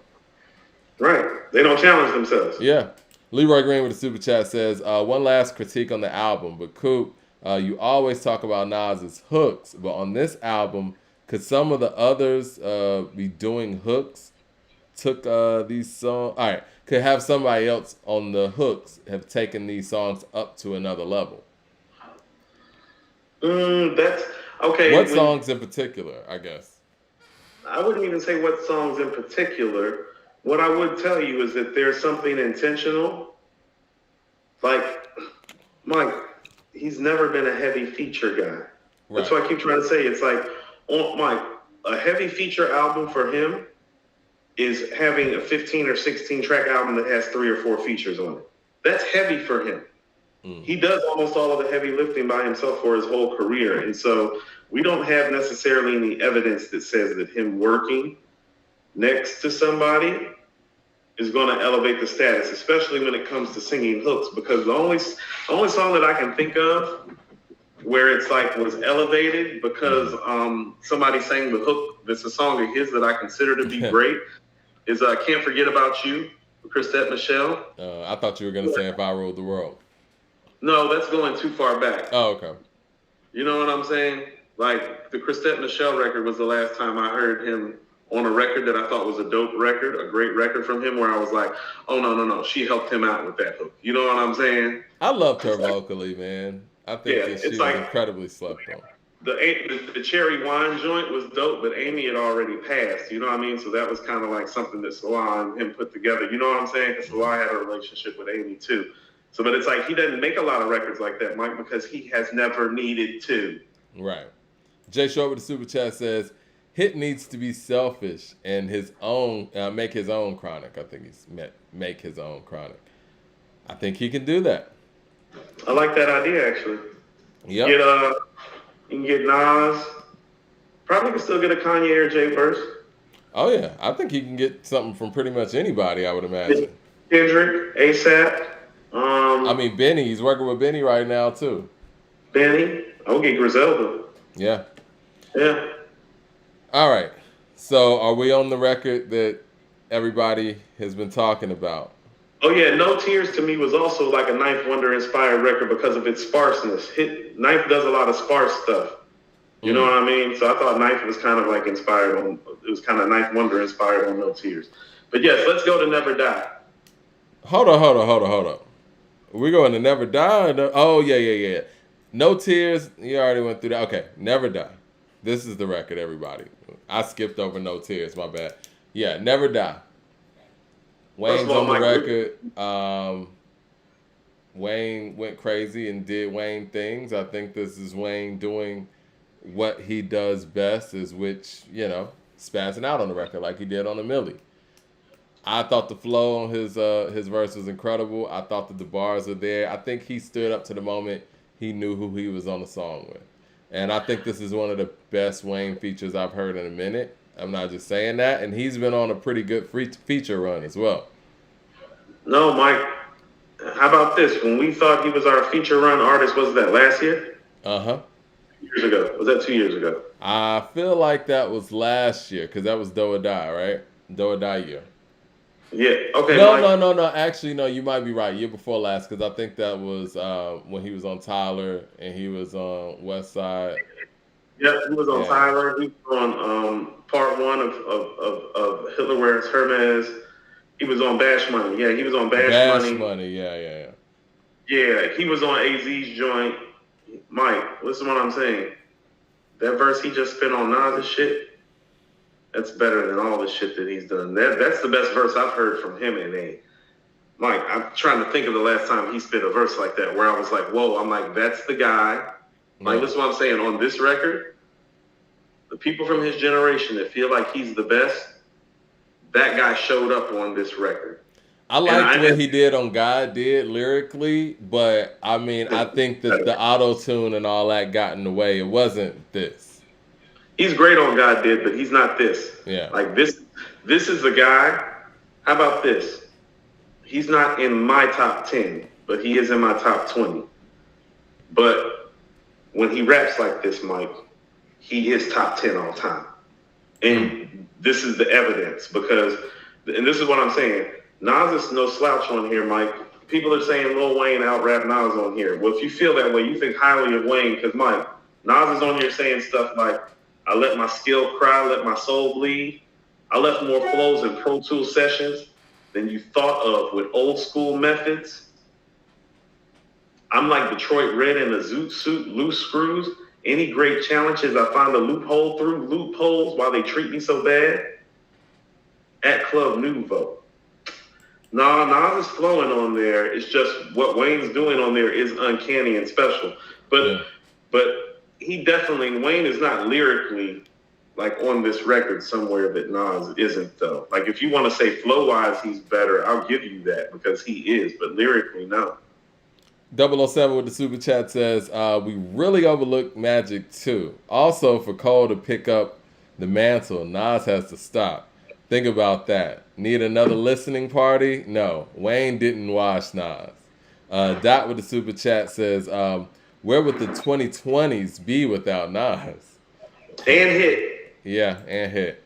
Mom7 with the super chat says, Magic 3 is Nas in his purest form. Charles Manning with the super chat says, that's another thing, Coop. Nas carried 6 albums alone, almost. Who does that? Who can do that? Who you think, man? Right. I mean, that's one of the most impressive things about KD3 to me. An album that length with no rap features on it, and as versatile as it is, that's incredibly impressive. So, like, think about it like this: it's 80 songs. Is it 84? Somebody said it was 84 songs to be exact. Is it? I mean, I saw somebody say it was 80 in 5 years. It could be 84. I haven't personally counted them myself. Well, let's just look at how many. Let's just say it's 80 and round off month. Right. Let's look at guest appearances that he's had, as far as rappers. Let's look at rap guest appearances. He's had Lil Wayne, Lauryn Hill, A$AP Rocky, Eminem, EPMD, Ferg. The Firm. No, yeah, I said The Firm, but also A$AP Ferg. Ferg, Fabio, Dirk, YG. Yep. So, Mike, 80 songs, 10 guest appearances. He's a soloist. Many of them are on the same song. Eminem and EPMD are on the same song.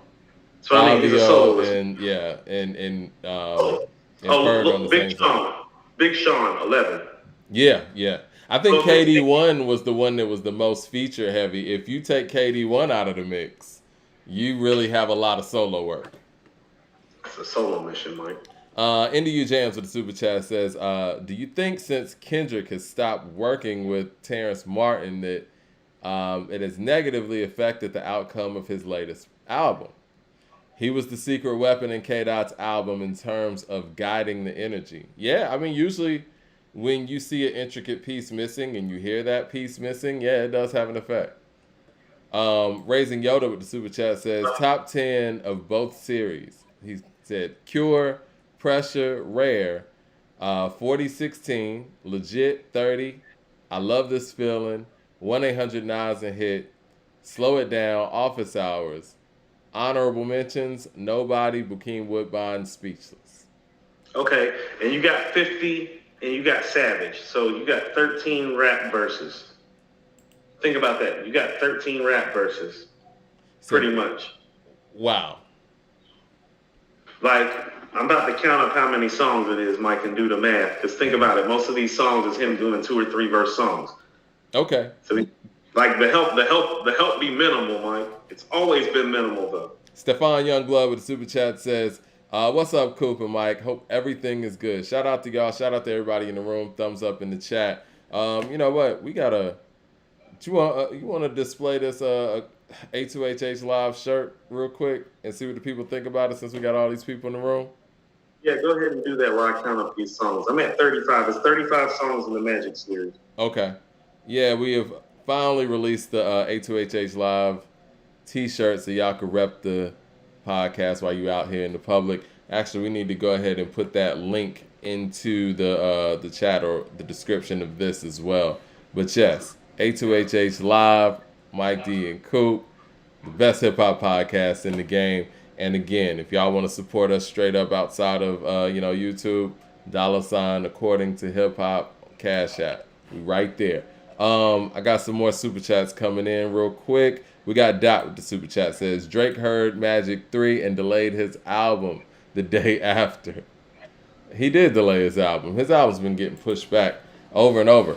Mr. Bergs with the super chat says, don't forget, A Boogie is from the Bronx. Yeah, he is. I haven't really gotten into A Boogie like that. No, Mike, it's 80 songs exactly. 80 songs exactly. Okay. Did you count how many got features? Huh? Did you Those are features. There have been 13 featured artists, and like you said, Mike, on most of those songs, like Spicy, if you're just talking about by song, Mike, it's not a lot. You know what I'm saying? If you want to talk about like feature rappers on a song, it's like, well, there's Replace Me with Big Sean, Civil Wars one with Lil Durk, Full Circle with The Firm, Spicy with Fabio, and Ferg.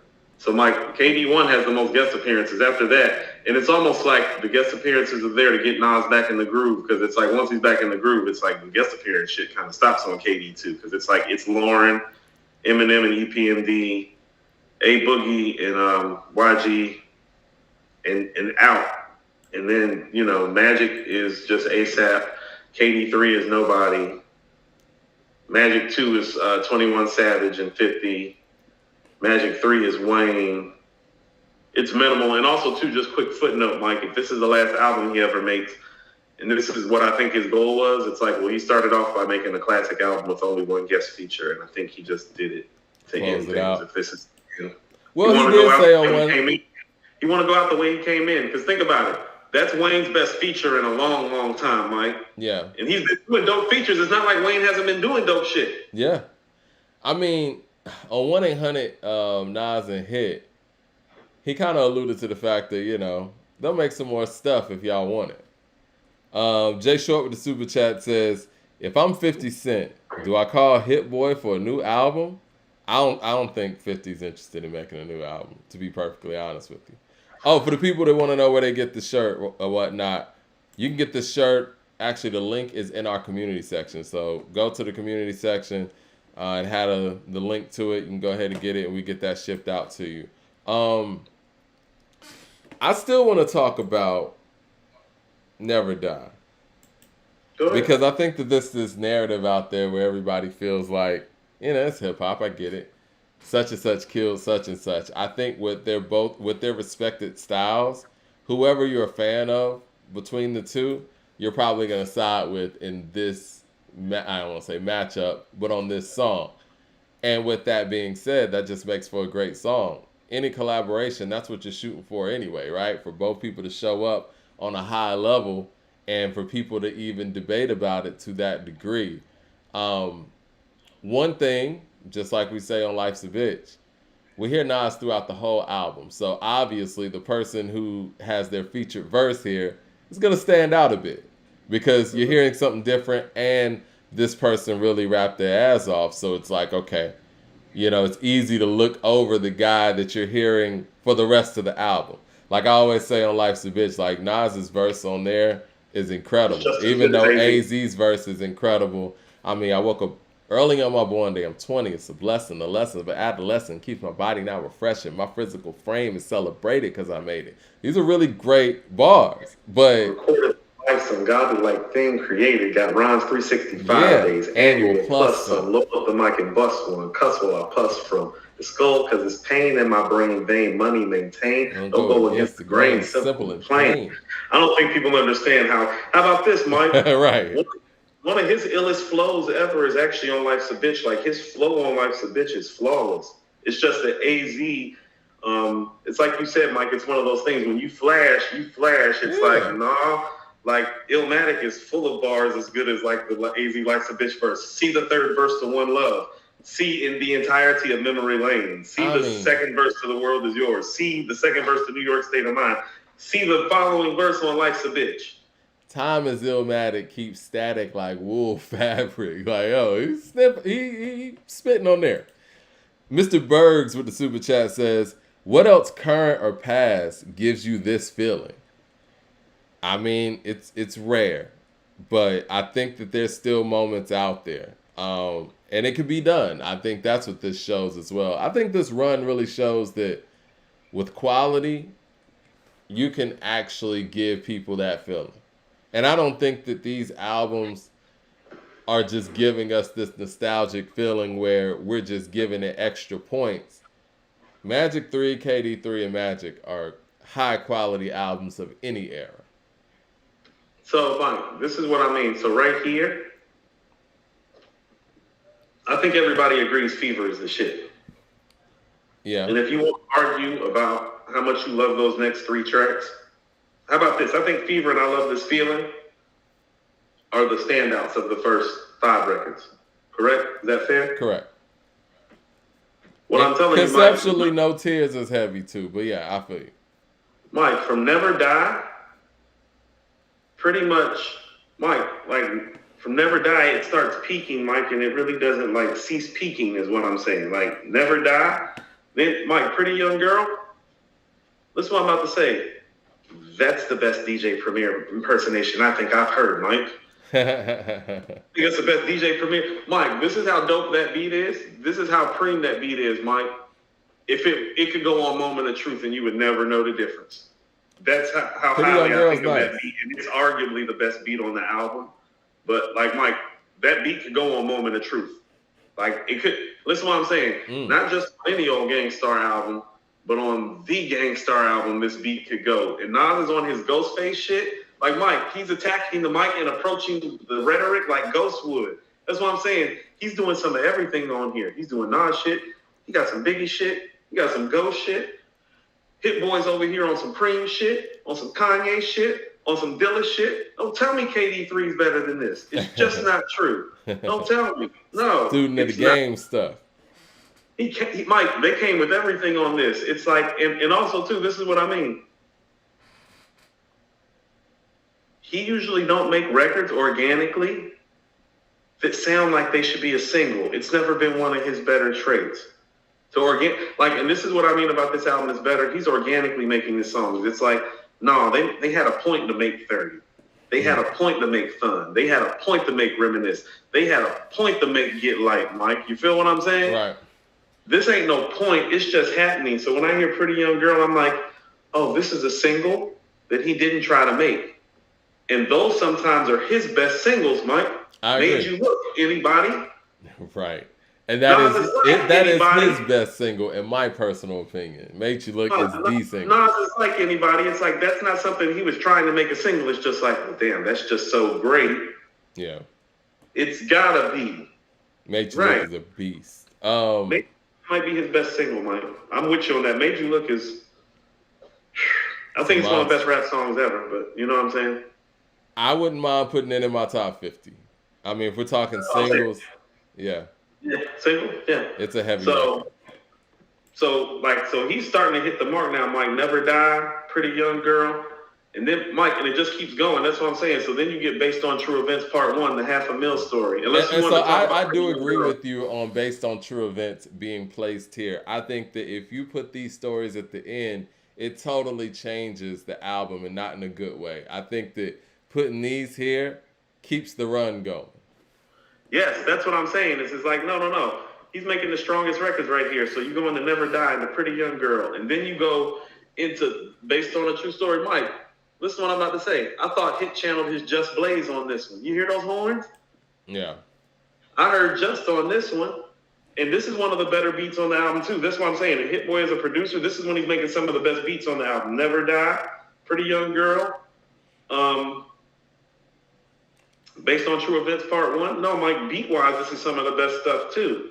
The $500,000 story and the way that he put it together, this is what I mean about his perspective. He told the story from the perspective, at first, of meeting him through the girl. You know what I'm saying? And he actually told us, not rewind-ish, but Mike, it's like he kind of didn't tell you the relationship until after he told you everything else. He told the story in reverse, but in a different kind of way, not literally backwards. Right. Kind of drops you off in a place and walks you through the story. And then he kind of walks you around the corner and explains the rest. Be like, oh yeah, remember when we was in Cali doing the show together? It's like, nigga. It's detail-oriented story writing that we don't get from anybody else this consistently at this high level. And then he proceeds on the very next record to blow that story out of the water with a better story. It's insane, man. And y'all think KD3 is better. I'm going to ask you that again. It's funny, man. Who's your favorite rapper? Because it's like, if Nas is your favorite rapper, then this is your favorite rapper showing up and doing the things that made him your favorite rapper. So how is KD3 better? This is the thing, man. And I feel like KD3, coming into this podcast, I understood, at least into this episode specifically, I think that these albums are kind of evenly matched. I think the versatility on KD3 is somewhere else, and I guess we're still having a high or a slight hangover for that. But you're right. When it comes to Magic 3, he's doing the things that he does the best on these records, on this album. And I think that, honestly, based on true events, is the X factor here. If we're going to compare the two albums, the Based on True Events Part 1 and 2, I think are X Factor records in comparing the two albums. I think every great album has that X Factor record. The reason why I think the Southern Playlistic is better than ATLians, or at least where I go Funky to Ride. normally, is Funky Rise, the X Factor record. You know, and I think that when you're talking about these two albums, I could see Based on True Events Part 1 and 2 being that deciding factor to say, you know what, this album has this, well, this one doesn't. I've heard even L.A. Reid talks about, the whole Thriller and Off the Wall thing. He's like, there's no She's Out of My Life on Thriller. And that's a fair point. How about this, Mike? Everybody knows how I feel about Death Row East. I'm not joking when I say this. Based on True Events Part 1, it's better than Death Row East. That's big of you to say. Objectively speaking, I'm still going to do my two-step with some juice in my hand to Death Row East. I'm still going to two-step to Death Row East, Mike, okay? Right. But objectively, has a song and has a story.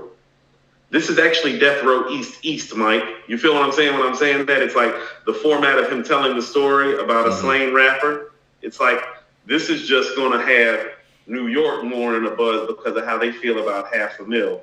But the intricacy of the lyrics is better than Death Row East, and the beat is better, Mike. It's just the hook. The hook to Death Row East is better, and that's it. So, Mike, that's part 1. Listen to what I'm telling you. Mike, part 2 is Blaze of 50 level, Mike.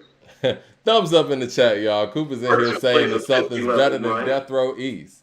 With Coop talking like this, man, we need more people in here to see this. Based on True Events Part 1 is better than Death Row East. We got you on record saying that September 18th, 2023. Now you still need to preface that Coop is still going to two-step to Death Row East.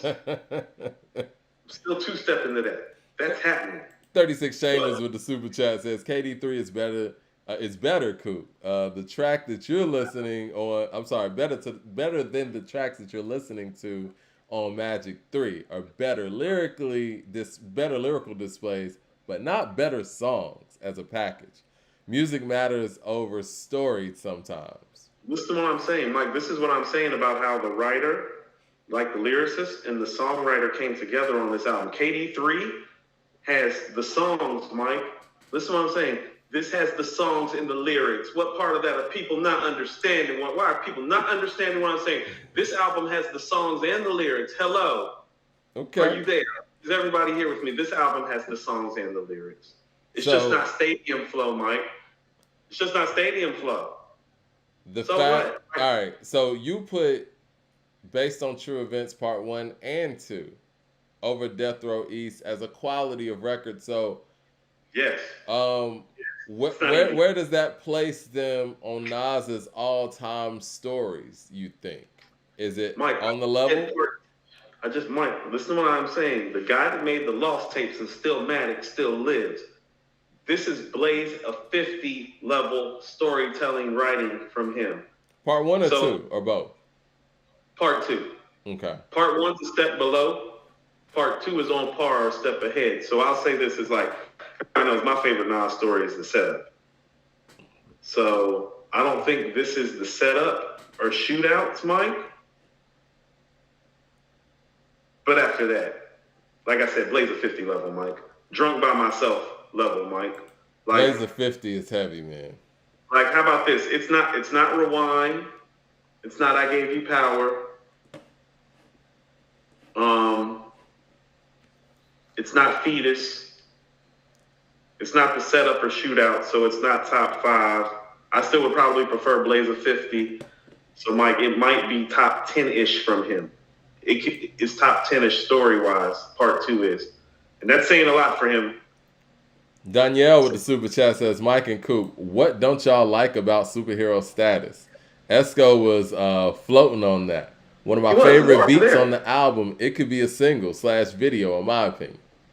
That's what I mean. Is that like lyrically, that's what I mean, Mike. Is like if that's your weak point of your album, it's like, well, then you did make It Was Written Again, because it's like that's kind of how It Was written with. It's like everything, Mike.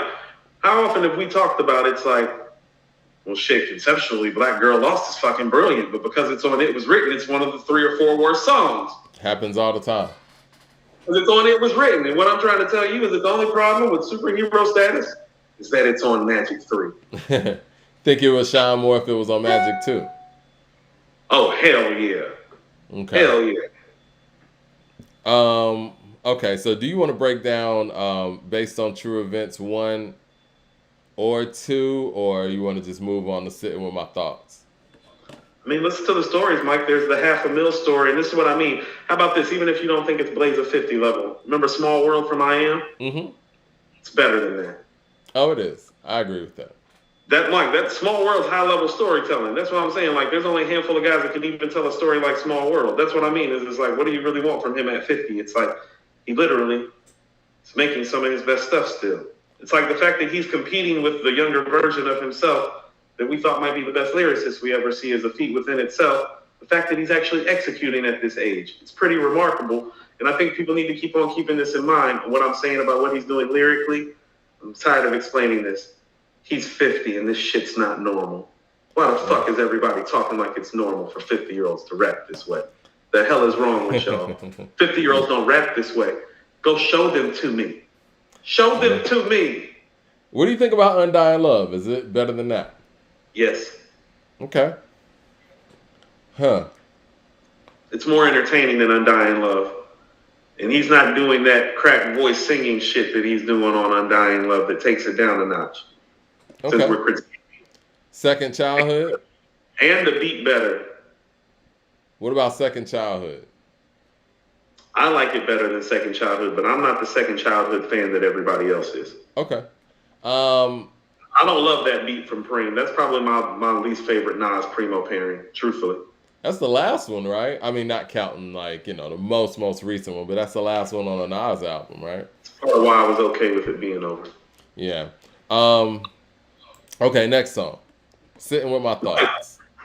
So let's pause, Mike. So let's look at the songs that we just went through. Okay. We just went through Never Die, Pretty Young Girl, Based on True Events Part 1, Based on True Events Part 2, and now we're on Sitting With My Thoughts. It's a nice little run, right? 1, 2, 3, 4, 5 in a row right there. Yeah, Mike. That's what I'm saying. It's like, I don't know what niggas is hearing, but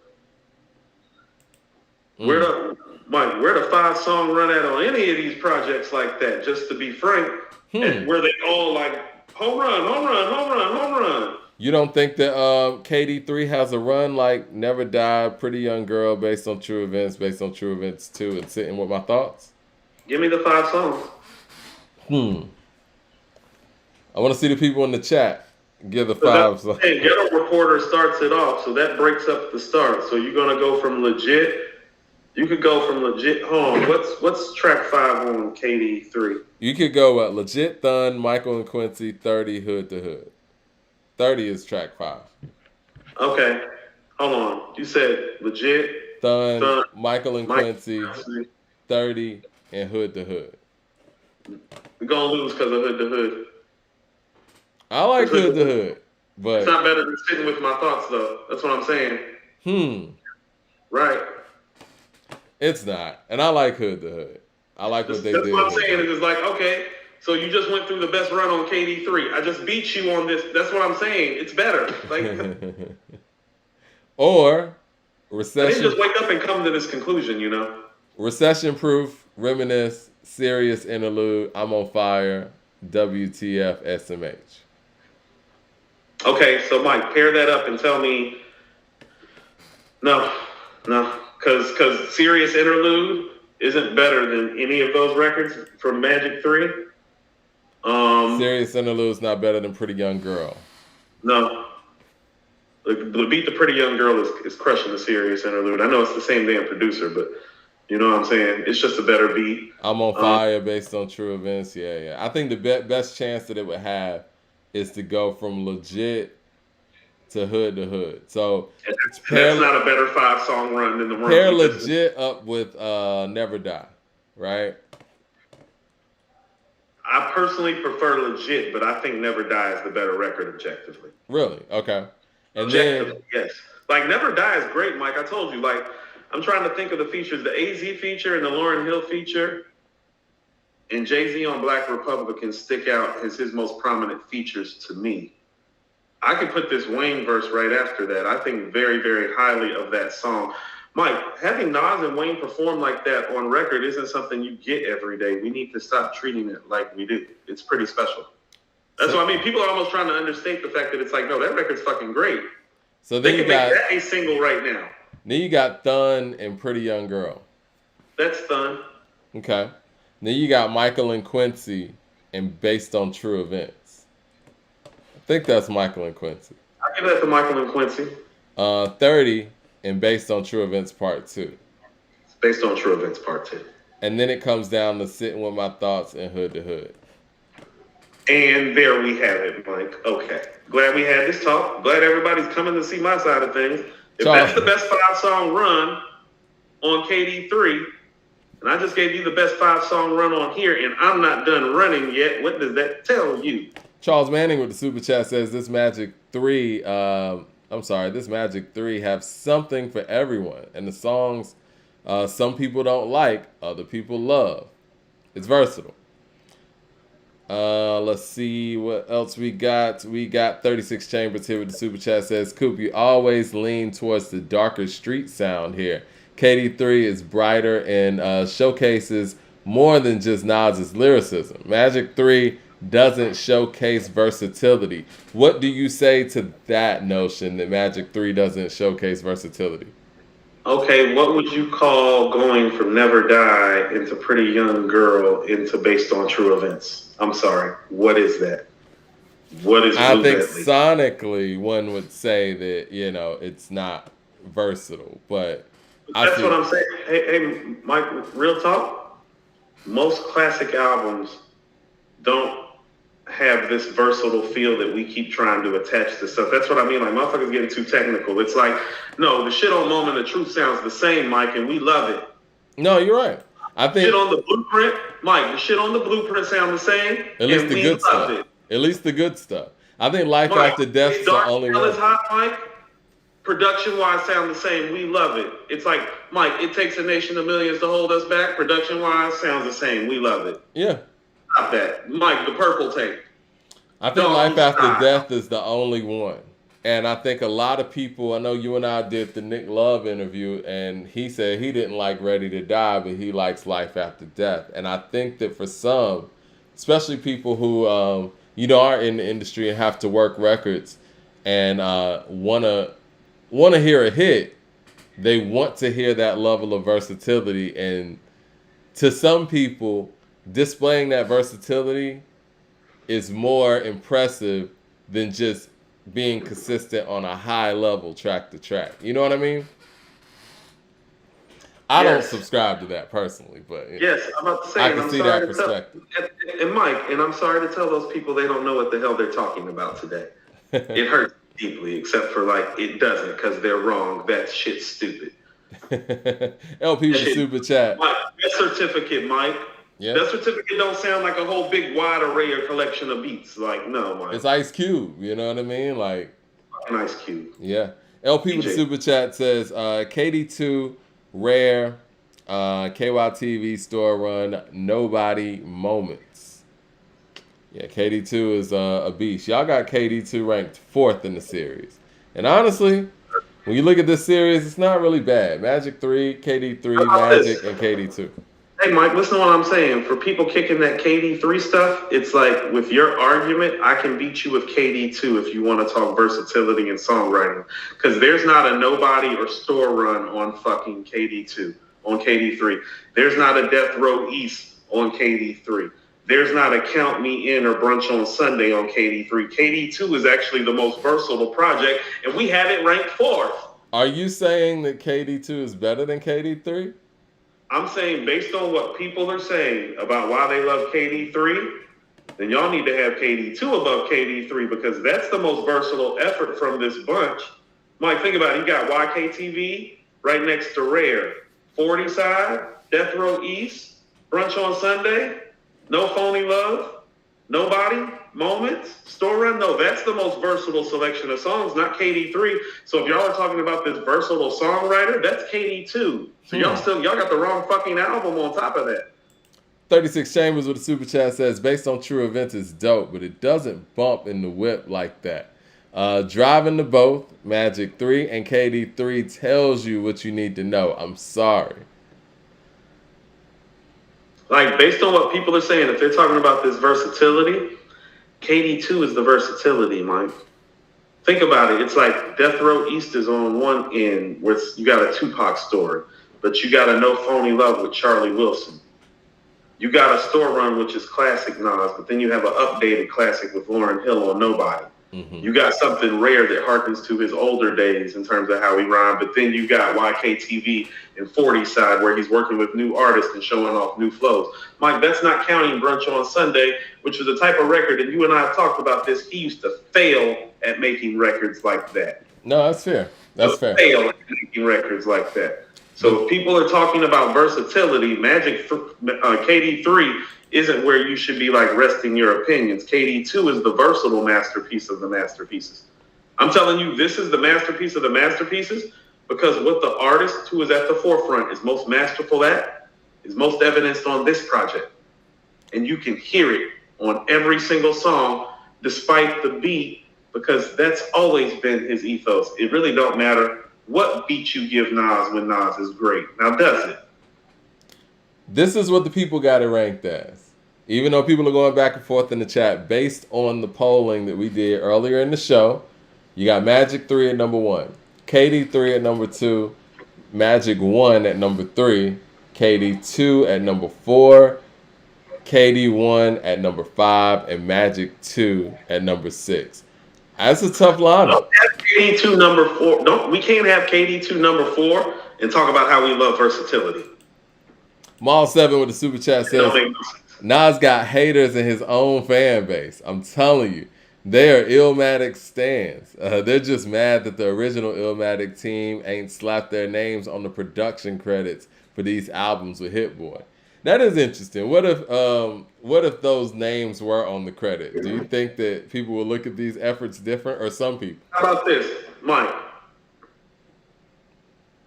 If Pretty Young Girl would have said produced by DJ Premier, people would be going fucking nuts right now. That's interesting. If it said produced by DJ Premier, niggas would be losing their mind. Literally. That's all they had to do was change the name on a couple of these records. Or if they would have been like, or hold on, what's one of the records that I thought was another Dilla track, Mike? Or if Nas just would have been like, yeah, I got this Dilla track that I've been kind of holding on to. Oh, Mike, the last one, the 1-800 Nas and Hit. That's some Dilla shit, Mike. I'm like, what if he would have just said, oh, yeah, I got this beat from Dilla I'm going to put on the end of my album. People be losing their damn mind. But because they like, oh, it's cool, it's good. It's like, no, y'all just some fucking haters. James Smith with the super chat says, does Nas now have 2 trilogies better than Jay? We said we were going to go the whole show without doing that, guys. We're not doing that. We're not going to do that. I'm sorry. Like that's what I'm saying is like, I'm going to keep on saying this. The difference between number 1 and number 2 is wide now. We need to stop acting like it's close. Let's get back to the rest of this album. Okay. And right on cue, Mike. Here comes Leroy. Oh, Mike, the run continues, Mike, because right after sitting with my thoughts is Blue Bentley. You like Blue Bentley a lot, huh? Mike, can you say, hold on, Leroy talking about Hook Game. There it is. There it is. That's what I'm saying, Mike. He's doing all the things on this album. It's like, oh, you want to hear his top-notch Hook Game? It's like, go to Blue Bentley. It's like, you want to hear some high-level introspection? Go to My Inner Thoughts. You want to hear high-level storytelling? Part 1 and Part 2. You feel what I'm saying? It's like you want to hear him rapidy-rap his ass off? Mike, go to Speechless Part 2. Go to Fever. Mike, go to No Tears. Go to Superhero Status. Mike, go anywhere on this fucking album. He's the greatest MC of all time. What the fuck are we talking about? Thumbs up in the chat. Thumbs up in the chat. We still here. This is an extended episode today. Mike, he's using Biggie's flows and Ghostface's approaches to writing songs. It's insane, what else man. Did he do? Mike, you don't like Blue Bentley? Mike, here are my notes for Blue Bentley, Mike, because this is exactly what I think of it. This shit hard. This goes crazy. This beat wavy. That's the notes. These are Mike. This shit hard. Mike, under Blue Bentley. This shit hard. Okay. This hook crazy. This beat wavy. This is better than Get Light. This needs airplay. I like Get Light better personally. 2-store high ceiling, 2-door Blue Bentley. Both girls from out of town. They came to banger. Leroy Mike, Green with the super chat. Mike, Blue Bentley is spicy on a solo mission, Mike. I can see that. Leroy Green with the super chat says, what I like about Magic 3 is how comfortable Nas sounds. He's not trying to force anything. He's just reflecting on life, but KD3 had slightly more reach. Man, we got folks in here, man. We 2 hours in. I think we still gonna keep going because we still gotta sparse out the top 10 from each series as well. We're still gonna do that. And yeah, we appreciate y'all supporting the channel. You know, we got the Cash App is at the top of the chat, and y'all keep super chatting. We're gonna keep bringing y'all into the discussion. 36 Chambers with another super chat says the poll is recency bias. We'll do it in a couple of weeks. I'm dying on the hill. KD3 is better than Magic 3. And then you got Magic 1, and then KD2, Magic 2, and then KD1. Funny we're debating Nas's hit albums. I play KD3 weekly. Stop the cap. I don't, Mike. I like KD3 a lot. I like it too. I just don't play it. JB was here with the super chat. Says he's never been more accessible than on KD2. Okay. Well, just so we're clear, Mike, that's song number 6 that's banging. Where else in this run we got 6 songs running together like this? No, that's real because exactly. Because you got Blue Bentley after that. Do you think Blue Bentley maybe should have been towards the top of the album, or do you like it placed where it is? Glad you said that, Mike. One critique of Blue Bentley is I feel like you could have swapped out Blue Bentley and Pretty Young Girl, and it maybe would have flowed a little better. Maybe. Okay. If you would have went from the track with Wayne into Blue Bentley, like, think about that. Yeah. Yeah. Those things matter. No. Those things matter. So you could say that. Yeah. Mike, what do you think of Jodeci Member? I love that song. I was just listening to it before I pulled up here. Me too. Mike, this is what I'm saying. This is where he's different. As a songwriter, he's become more entertaining. Like, he's doing what he used to do. How about this? What you used to call him boring for, Mike, he's excited now. Hold on. When did I call Nas boring? When we used to argue on Facebook before this show started, you used to tell me that Nas' shit was boring to you. No, don't do that, Coop. Don't do that to the people. No, I think that what I've said, like, in that one period between, I would say, Street's Disciple and Life is Good, it wasn't as high of the moments that I was used to from the Nas that I became a fan of. And maybe I just, went out and said it in that way, but I don't want people to think that I think Illmatic is boring in some facet, because I don't. Mike, I also want to say this too, like, Sitting With My Thoughts and Blue Bentley, those are Hit Boy records, Mike. Mm-hmm. Those aren't Hit Boy channeling the sound like Blue Bentley. Yeah. Sitting With My Thoughts, that's Hit Boy That's style. Hit Boy doing Hit Boy.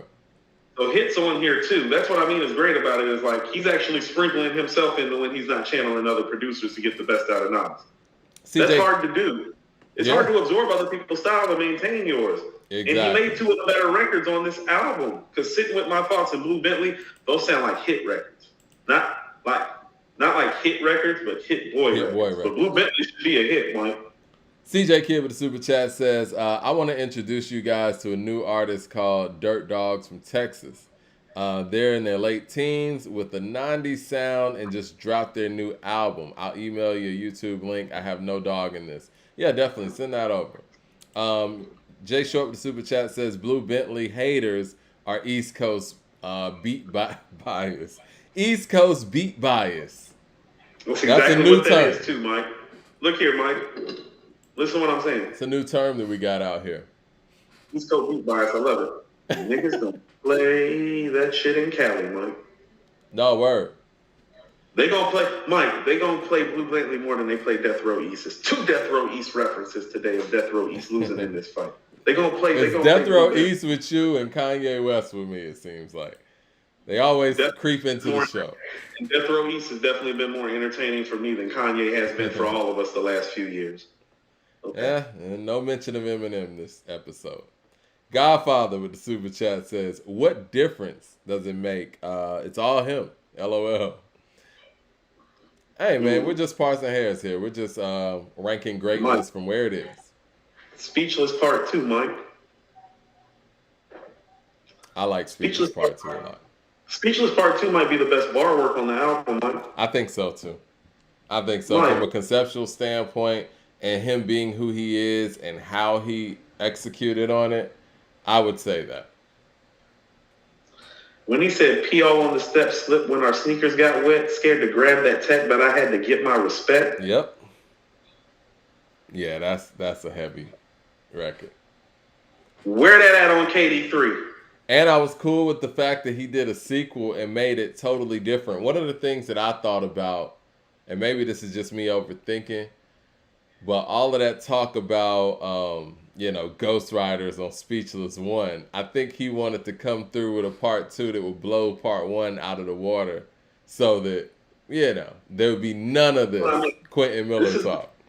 This is the talk that's on Magic 3 that's not on KD3. Mike, when he says you either woke or a nationalist is the politics, that's not on Magic. That's not on KD3, but that's definitely Nas talking to us, isn't it?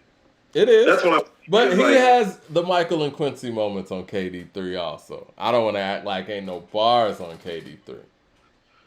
There's nothing bar-wise on KD3 better than Speechless Part 2. CJ Kidd with the super chat says, could you guys mic rank the 6 albums? We'll do that from the order that you guys put it in. And once we get done with this, we'll definitely do that. Because out of this series, there's a possible 3 classics. 3 and a possible, I think. That's being generous. It's being nice. Yeah. Mike, I mean, how about this? Do not be surprised in 5 years if 4 of these are considered to be classic. All for different reasons. Like, this is one of the best runs. It is. Mike, Japanese Soul Bar. Japanese Soul Bar is the record where I realized it's the best album maker of this generation. Because here's the thing, is like Alchemist knows how to put a project together and loop stuff in. But the fact that he took this record right before the last song that they may ever do together and pulled up one of Nas's early stage performances in his first real interview to go into the finale, that's executive production at the highest level, man. Well, I've said this on the show before. I think the Hit Boy is probably the greatest, and I say this in a glowing way.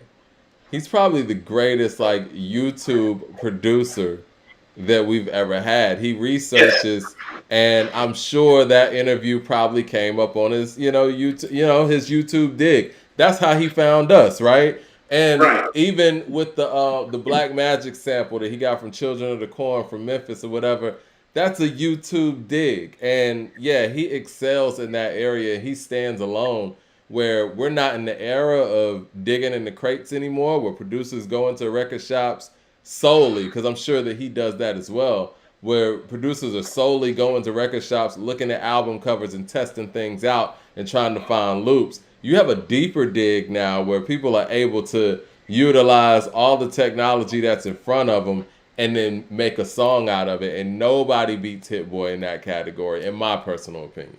And I think this is another example of that. You're right, because here's what I'm saying, Mike, about how they pieced this together. We don't know how long he's been holding this, waiting for the moment to use it. Right, exactly. 36 Chambers. He probably had this around KD too. If not sooner. We would love to ask him, man. I mean, I would love for us to, get a part 2 of that Hit Boy interview where, we can discuss the whole series, man. I think that you and Hit Boy would have a very interesting interview at this point. Because it's been 3 albums since the previous interview? Correct. Yeah. So, I think that there's a lot more to unfold in such a short period of time. It's crazy. 36 Chambers with the super chat says, You ain't got a Michael and Quincy on Magic 3. You don't have a Based on True Events Part 1 and 2 on KD3. Bang, bang. Malika, Bang, oh man, bang. hold on.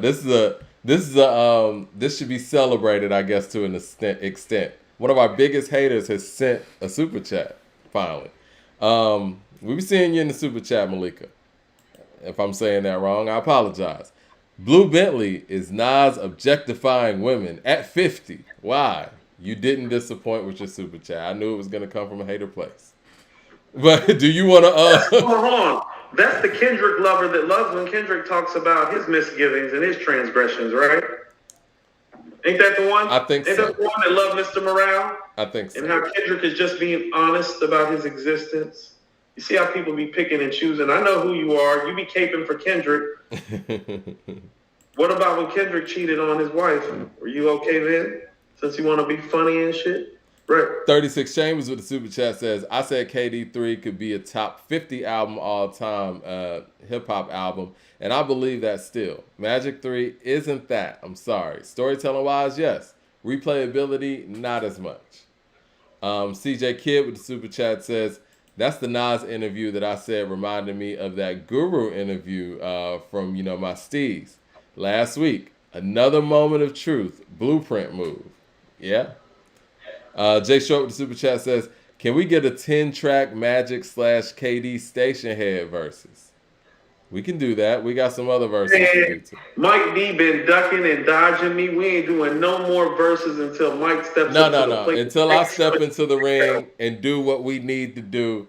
There's no more new verses. It's either going to be Kanye and Jay now, and the Wu-Tang and Tribe. Those are priorities. Right. Don't forget you said Jermaine Dupri and Dallas Austin. Don't think I forgot about that. Listen, now that one, Coop, you don't want to do that one with me. We Belong Together came on the other day. I was like, yeah, Mike going down. You don't want to do that one with me. I got Mariah Usher. Like, I'm not worried. I got Mariah and Usher. In my head, I already have what I'm going to rattle off, man. Dallas's catalog is crazy. Mike, this is a versus. Jermaine Dupri shit slaps, sir. No, for real. I think that'd be a challenge, but when we talk about quality of songs, I'm just gonna have to, position them right. And I think what I'm gonna have with Dallas that you're not gonna have with Jermaine is shock value. I'm gonna play some records, niggas gonna be like, I didn't know he made that. Mike, well, you're not gonna shock me, and I'm ready for you. That's like you telling you, try to shock me, Mike, because I'm not gonna try to shock you. I'd like to introduce you to Mariah Carey and Usher Raymond's catalog. Listen, I'm not gonna try to shock you. I'm shocking the audience. Okay. LP with the $20 super chat showing love. He says, 4 seasons with the Heaters. He pulled in the valet. He playing the Jackson 5, Maria, pouring good burgundy, drinking wine by the liter. $1 million ideas, son's a thinker, but he's surrounded by negative peers. Best bars on Magic 3. When he said that, man, my mind went straight to the Maria, and then I thought about, the Hilton, Ghostface that uses the Maria sample. Dope shit. Maria randomly comes up on my iTunes from time to time because, I got that Michael Jackson, the Michael Jackson Motown greatest hits on my phone. Well, okay, so this is what I mean. So let's look at it this contextually about how he still exists. You know how he's bringing up the whole Motown, the whole Jackson 5 Maria thing? Mm-hmm. Mike, the first solo song you ever heard him on, Mike? When I was young, I was a fan of the Jackson 5. Right. That's what I'm saying. On this album, the guy that you fell in love with showing you that he still exists, like on every step and on every measure, but y'all are telling me the Stadium Flow version of him is better to y'all all of a sudden.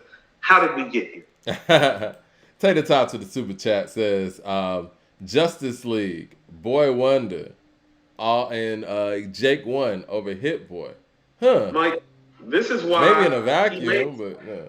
This is why he made some of the comments that he made, like on TSK about the media, and even that might have been about the fan bases. It's like, oh, y'all don't know what version of this dude y'all want.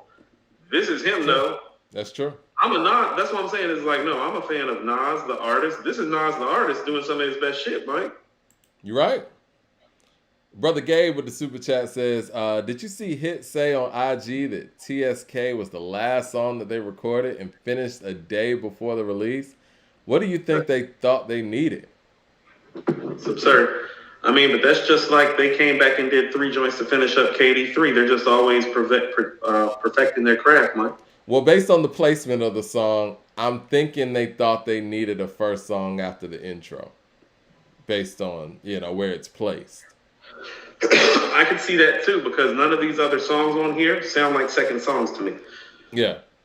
So sometimes you got to fill in that blank. Where are we at? I think we got one more super chat and we can get to that next song. This has been a fun show, though. It's like we're reviewing the album, talking about the album, going song for song, and getting people's input at the same time. And we're ranking the series. Brave Dave with the super chat says, hip hop podcasts get so much traction discussing Nas like it's like Daryl Strawberry in the 80s on a New York sports radio, the GOAT. It's very disrespectful to Nas.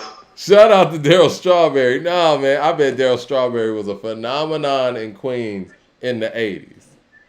Yeah, but he kind of shared that with Doc, so that's what I mean. It's like, yeah, it wasn't just Daryl. It was Daryl and Doc. Daryl was first, though, right? Like, I think Doc kind of emerged. Yeah. By a year. But I'm saying, like, Daryl, he hit the ground running. Where Doc kind of grew into it. But again, those guys are slightly before my time. My era is Griffey and Bonds, so I can tell you everything about that. Uncle Fram with the super chat. We got Uncle Fram checking in. He says, word up, guys. A super chat almost ruined your perfect game today.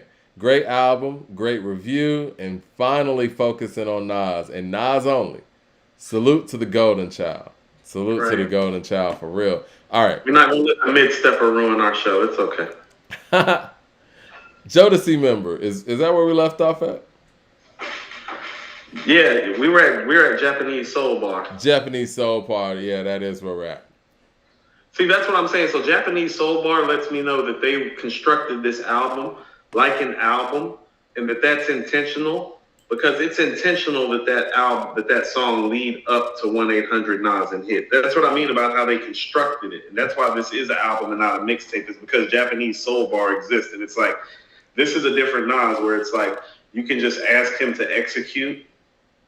Like whatever, and then he just goes and does it at a high level. You know what I'm saying? Well, do you think that this would have served better as an outro than 1-800-NAS and hit, as far as like riding out with the interview, kind of in some, I guess, Akumana-esque type of way? Would you rather him speak at the end or get his first interview? No, I'll tell you why. Because 1-800-NAS and hit is one of the strongest moments on this album. And I love the fact that this album starts off with one of the best songs and ends with one of the best songs. And that's how I want to remember their run ending. Is it the best outro in the series? Yes. Okay. Yes. 36. That's what I'm saying. So it has the best intro and the best outro. It has the best intro. It has the best outro. It has the best story of the entire series. Okay, so if we're putting together, I guess, let's just say 10 songs, because I want to be real tight with this, right? Because I know we did say 15, but I think that gets out of whack. If we're picking the best 10 songs from the Magic series, you're cool with the intro and the outro of this being the intro and the outro of the series?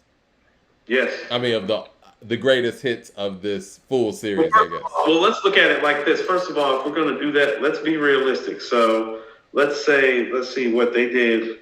They did 80 songs over 6 projects, right? Correct. So that's an average of 13 songs. So if we're going to do a greatest hits, it should be 13 songs, because it should be the law of averages for what they actually make out. So it should be 13 songs. And yes, I'm totally okay with this being the intro and the outro if we're picking 13 songs. 36 Chambers with the super chat says, my problem with Magic 3 is the same issue that I have with To Pimp a Butterfly. The story and themes are so specific that I have to be in the mood for it. KD3 is an anytime album. That's fair. Okay. That's fair. I like the assertion. I get what he's trying to say. All right, so if we're talking about 1-800-NAS and hit, what actual notes do you have for that? bit of notes.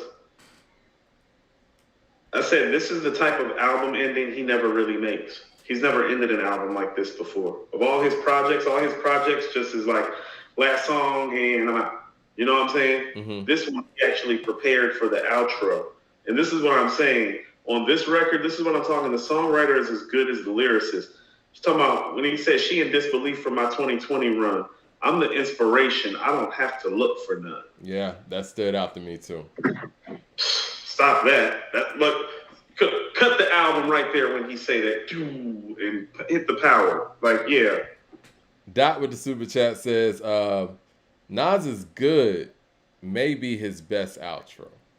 No, it's not better than this. The beat's not better. And here's what I'm saying too, and this is what I mean about how this outro is better. It's something that you don't get from him. Like Mike, this very much does kind of have some shades of my first song to it. Uh-huh. Like I always tell people this. It's like, Nas is on his shit when he starts talking on the record like Jay or Tupac does. Like Jay and Tupac are very charismatic, talking on record type of individuals. Nas never been that guy. And so to hear him talk his shit and shout out his team and his crew and everybody involved, it's like, no, he doesn't do that. You know what I'm saying? My first song is, yeah. And I'll throw another name in there. But in a good way. Yeah. Last Call. Great outro. Jay Short with the super chat says, Mike, don't put Griffey and Bonds in the same sentence. Don't do Griffey like that. Griffey was an incredible baseball player. Bonds might be the greatest baseball player ever, but Griffey's great. Incredible player. Griffey as a pure home run hitter is the best pure home run hitter I ever saw. Beautiful swing, man. Yeah. Picture. But I mean, you understand that like King Griffey Jr. will tell you, it's like, well, I didn't really try like that. And I didn't try to stay in shape like that. Really? I've never heard Griffey speak to that. Griffey, and I guess I could never workout regimen, Mike. He didn't look like it. Habits. Like clearly he had to be strong to hit the ball in the way he did, but he never, and I don't know if it's because he was wearing the thermals or whatever, but you never really, you didn't really feel like Griffey was jacked in any kind of way. You know what I'm saying? Why would you, in fairness to him, why would you ever do anything to change that swing? Yeah, exactly. No. If you can elevate and actually hit the ball where you're hitting it at the size you are, like you said, why change any of that? Because muscle mass does change that. Soul Jones with the super chat says, y'all tripping. Speechless and Dedicated are the best intro and outro. Magic 3 isn't better than the first Magic, but it's a top 10 Nas album, period. How about we do this? Because I did put Magic 3 up against KD 3, and it beat KD 3, and KD 3 beat Magic. I want to see what would happen if I put Magic 3 up against Magic. I love Magic. Just like I love Magic, but it's like it's not gonna beat the detailed, introspective storytelling version of Nas. It's not, because that's the version. Let's see. That's the guy who wrote it was written. That's what I'm saying. Because you had Magic at the number one spot before this album, I feel like, right? You said KD3 was the better album, but you said that Magic had a better feel than KD3. It was something to that degree that you said. It's like on some rap shit, it just feels better. That's what people are talking about. They're talking about that feel. And it's like, no, I get your feeling. You know what I'm saying? But in the album making process of it, objectively KD3 is better. Objectively Magic 3 is better. Because they're albums that feel and have been put together like albums with a concentrated effort and purpose. I keep telling you, the purpose of Magic is to show everybody he could rap like that again. Yeah. It's a setup. I mean, like, it's a great pull-off, Mike, but it is a one-trick pony in a lot of ways. And I don't mean one trick. Like, this is what I mean. It's like some classics are one-trick ponies in a good way. Like, Mike, I'll give you an example. Oh, It's Dark and Hell is Hot, Mike. Tunnel vision. Yeah. And we're fine with it. But and this is what I'm saying, but even with something that has tunnel vision, well, we got to Stop Being Greedy. We got Damien. Yep. We got Crime Story. You know what I'm saying? It's like, no, we still got some other stuff. Magic doesn't have that. Like, just respectfully, like it doesn't. But it does serve its purpose. I told you, it's the beat tape. It sets the tone for this It's the beat series. tape. It's like, here, I'm gonna give you these dope ass beats, and you go nasty Nas on the beats. It's like, oh yay, we haven't heard that in a while, but good. Ooh, another thing I wanted to bring up. It's like you can tell what the ethos of this album is from one line, and it's on Japanese Soul Bar when Nas says, "Wanted Dead or Alive should have been platinum 5 times." That's Cool G Rap's album, Wanted Dead or Alive. Mm-hmm. When he's telling you Wanted Dead or Alive should have been platinum 5 times, he's letting you know where he comes from. You know what I'm saying? In terms of how he views the hip hop and the music. So it's like, as much as people may not like to hear this, it's like, oh, well, his ethos is more even like mine in terms of like, he liked that street shit. And for him, that's where it really lies. Because he just said Wanted Dead or Alive by Cool G Rap should be platinum 5 times.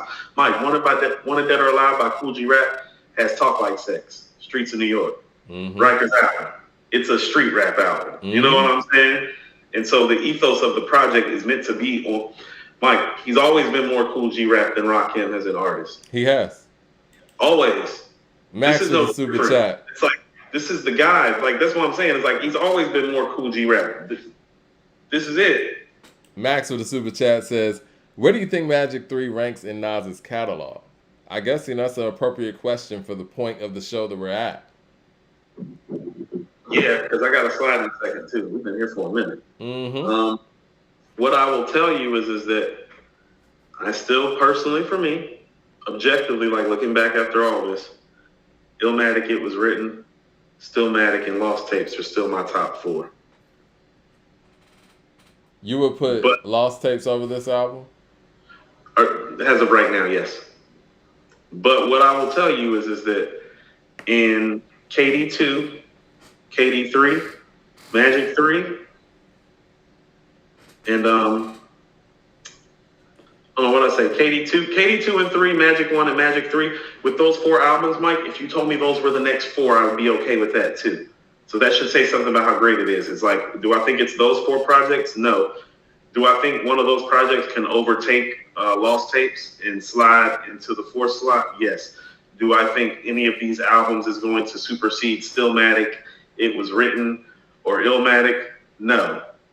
But Mike, if he has a top 10 list, it wouldn't be far-fetched to say that 4 of the top 10 just came from this run. I can believe that. I mean, because Magic 3, KD 3, Magic, and KD 2 are very strong. Yes, because after that, it's like, well, I would go, what comes to mind is Life is Good and Godson. Mm-hmm. And that would put, this is what I'm saying, Mike, this is why he's the greatest MC of all time. Mike, that would put I Am in his 11th best album. Nas is like it's on I Am. Yeah. State of Mind Part 2 is on I Am. It's Hate Me Now is on I Am. Favor for a Favor with Scarface is on I Am. Small World is on I Am. Undying Love is on I Am. And so think about what that's saying, that might be an album that when it's all said and done doesn't even register in its top 10. CJ Kidd with a super chat says Magic 3 is the It Was Written. Nas and Magic is Illmatic. Nas yet people prefer Illmatic. Still think Magic 3 is better than Magic though. It is. It's just it's a fuller body of work with more content and more concepts. It's complete. More themes and more storytelling. And here's the thing about it. It would be different if Magic had, how about this, Mike? As much as I love Magic, is there anything on Magic better than Store Run or Nobody on KD2? He says, is there anything on Magic better than Store Run and Nobody? Yeah. The Truth, I think, could go up there. I think The Truth could possibly be better than both of those records. But it's not a lot that I would say is a better all-around record. But I gave you 2. So if Magic is so classic like that, why can't you find me 2 records that compete with an album that people think is... Meet Joe Black's up there, too. Not with Nobody in you don't think so? No. Web Visibility with the super chat says Magic 3 has the perfect balance of introspective songs and straight-up bangers. I was in Miami Beach this weekend, and my convertible bumping Never Die. And everyone was going crazy like, what is this? Told you, Never Die's a banger. Like, that's what I'm saying. Let's say that you feel like Wayne got Nas. It's like, why are you not concerned with the fact that this record is great? Yeah, people got Magic 3 blowing Magic out the water, actually. Yeah. Yeah. People are really okay. All right, before we slide or whatever, do you want to try to at least put together like the album that would be like the greatest hits of the Magic series? As long as we can do it in about 2 or 3 minutes, yeah. All right, so we're starting off with Fever.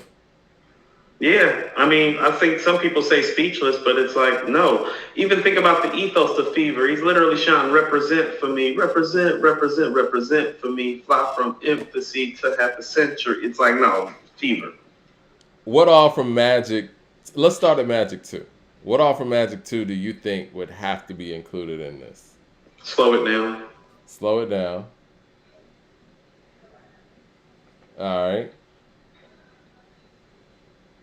Bokeem Woodbine? No, I would go with Pistols before that, but Slow It Down is the only one that I would definitely take. Where would Pistols go since it went last? That's why I don't know where I would put it yet. That's why I just said Slow It Down. Second to last, maybe? No, it's not going to transition well. It's have to put it together like an album. I don't think Pistols going into 1-800-9s and hit is a good transition. Are those the only two from Magic 2, you think? Motion could fit in somewhere. I could see Motion being somewhere in the middle of a project. Okay. Like around track, where it is on Magic 2, about track 5 or 6. 36 Chambers with the super chat says, Speechless 4016 building, Michael and Quincy, Thun, Get Light, legit moments. Death Row East, Store Run, Meet Joe Black, The Truth, Wave Gods, Reminisce are better than almost everything on Magic 3, in my opinion. Yeah, he dug deep for that one. Those are all great records. No, they're great records, and it's okay for you to be wrong. Let's see. I gotta go though, Mike. So it's like okay. If you're gonna like this, then we need to. Well, you know what? We can finish this conversation on Wednesday. Like you said, man, we appreciate everybody supporting the show. The Cash App $ according to hip hop is right there. It's actually at the top of the chat. And if you guys want to copy your own A2HH Live merch, we got that in the community section. Hit like and subscribe. Hit the bell icon so you know when we're live. You got anything for the people, Coop? I'll tell you what I will do today, Mike. I'll do a top 13 on Twitter, but I'll do a KD one and I'll do a Magic one, and then I'll put them together and do a best of both. Okay, cool. And make sure you go to accordingtohiphop.com and check out Coop's review on Magic 3 as well. We appreciate y'all rocking with us. This was a fun time. We can continue on this on Wednesday. I know there's some more new music on the way. Could do some predictions, and there were some other things that we could have addressed in the hip hop ethos that we didn't get a chance to address here. But I think we got a lot done. We can talk about the Diddy album too. Now that's not a rap album, but it is a dope ass album. It's a dope album. I loved it. It's a dope album. It is. It's the best product he's made since No Way Out, in my opinion. Because I think it might be better than Last Train to Paris. I don't know about that, but it's dope. Okay. Last Train to Paris is crazy. It's not that crazy. Production-wise, I hear what you're saying, but these songs that he just did came together really, really well. He's back in his bag a little bit. It's a nice vibe. And yes. Mike, quick, because I do got to go, like, literally right now. Are we doing a station hit tonight? Tonight? No, we're not doing it tonight. Of course. Mike, but if any of that changes, I'll definitely let you guys know. It's been a full day, man. Mike, I'm so tired of you. I want to do Jay and Kanye first because I want a Kanye-free week from you. Okay. Yeah, if Kanye loses, then I just won't mention the individual for a minute. We need Please. All right, y'all. Appreciate y'all checking in. Like and subscribe, as we said, and tell a friend to come to the hip hop, or the hip hop universe of According to Hip Hop on YouTube. Peace.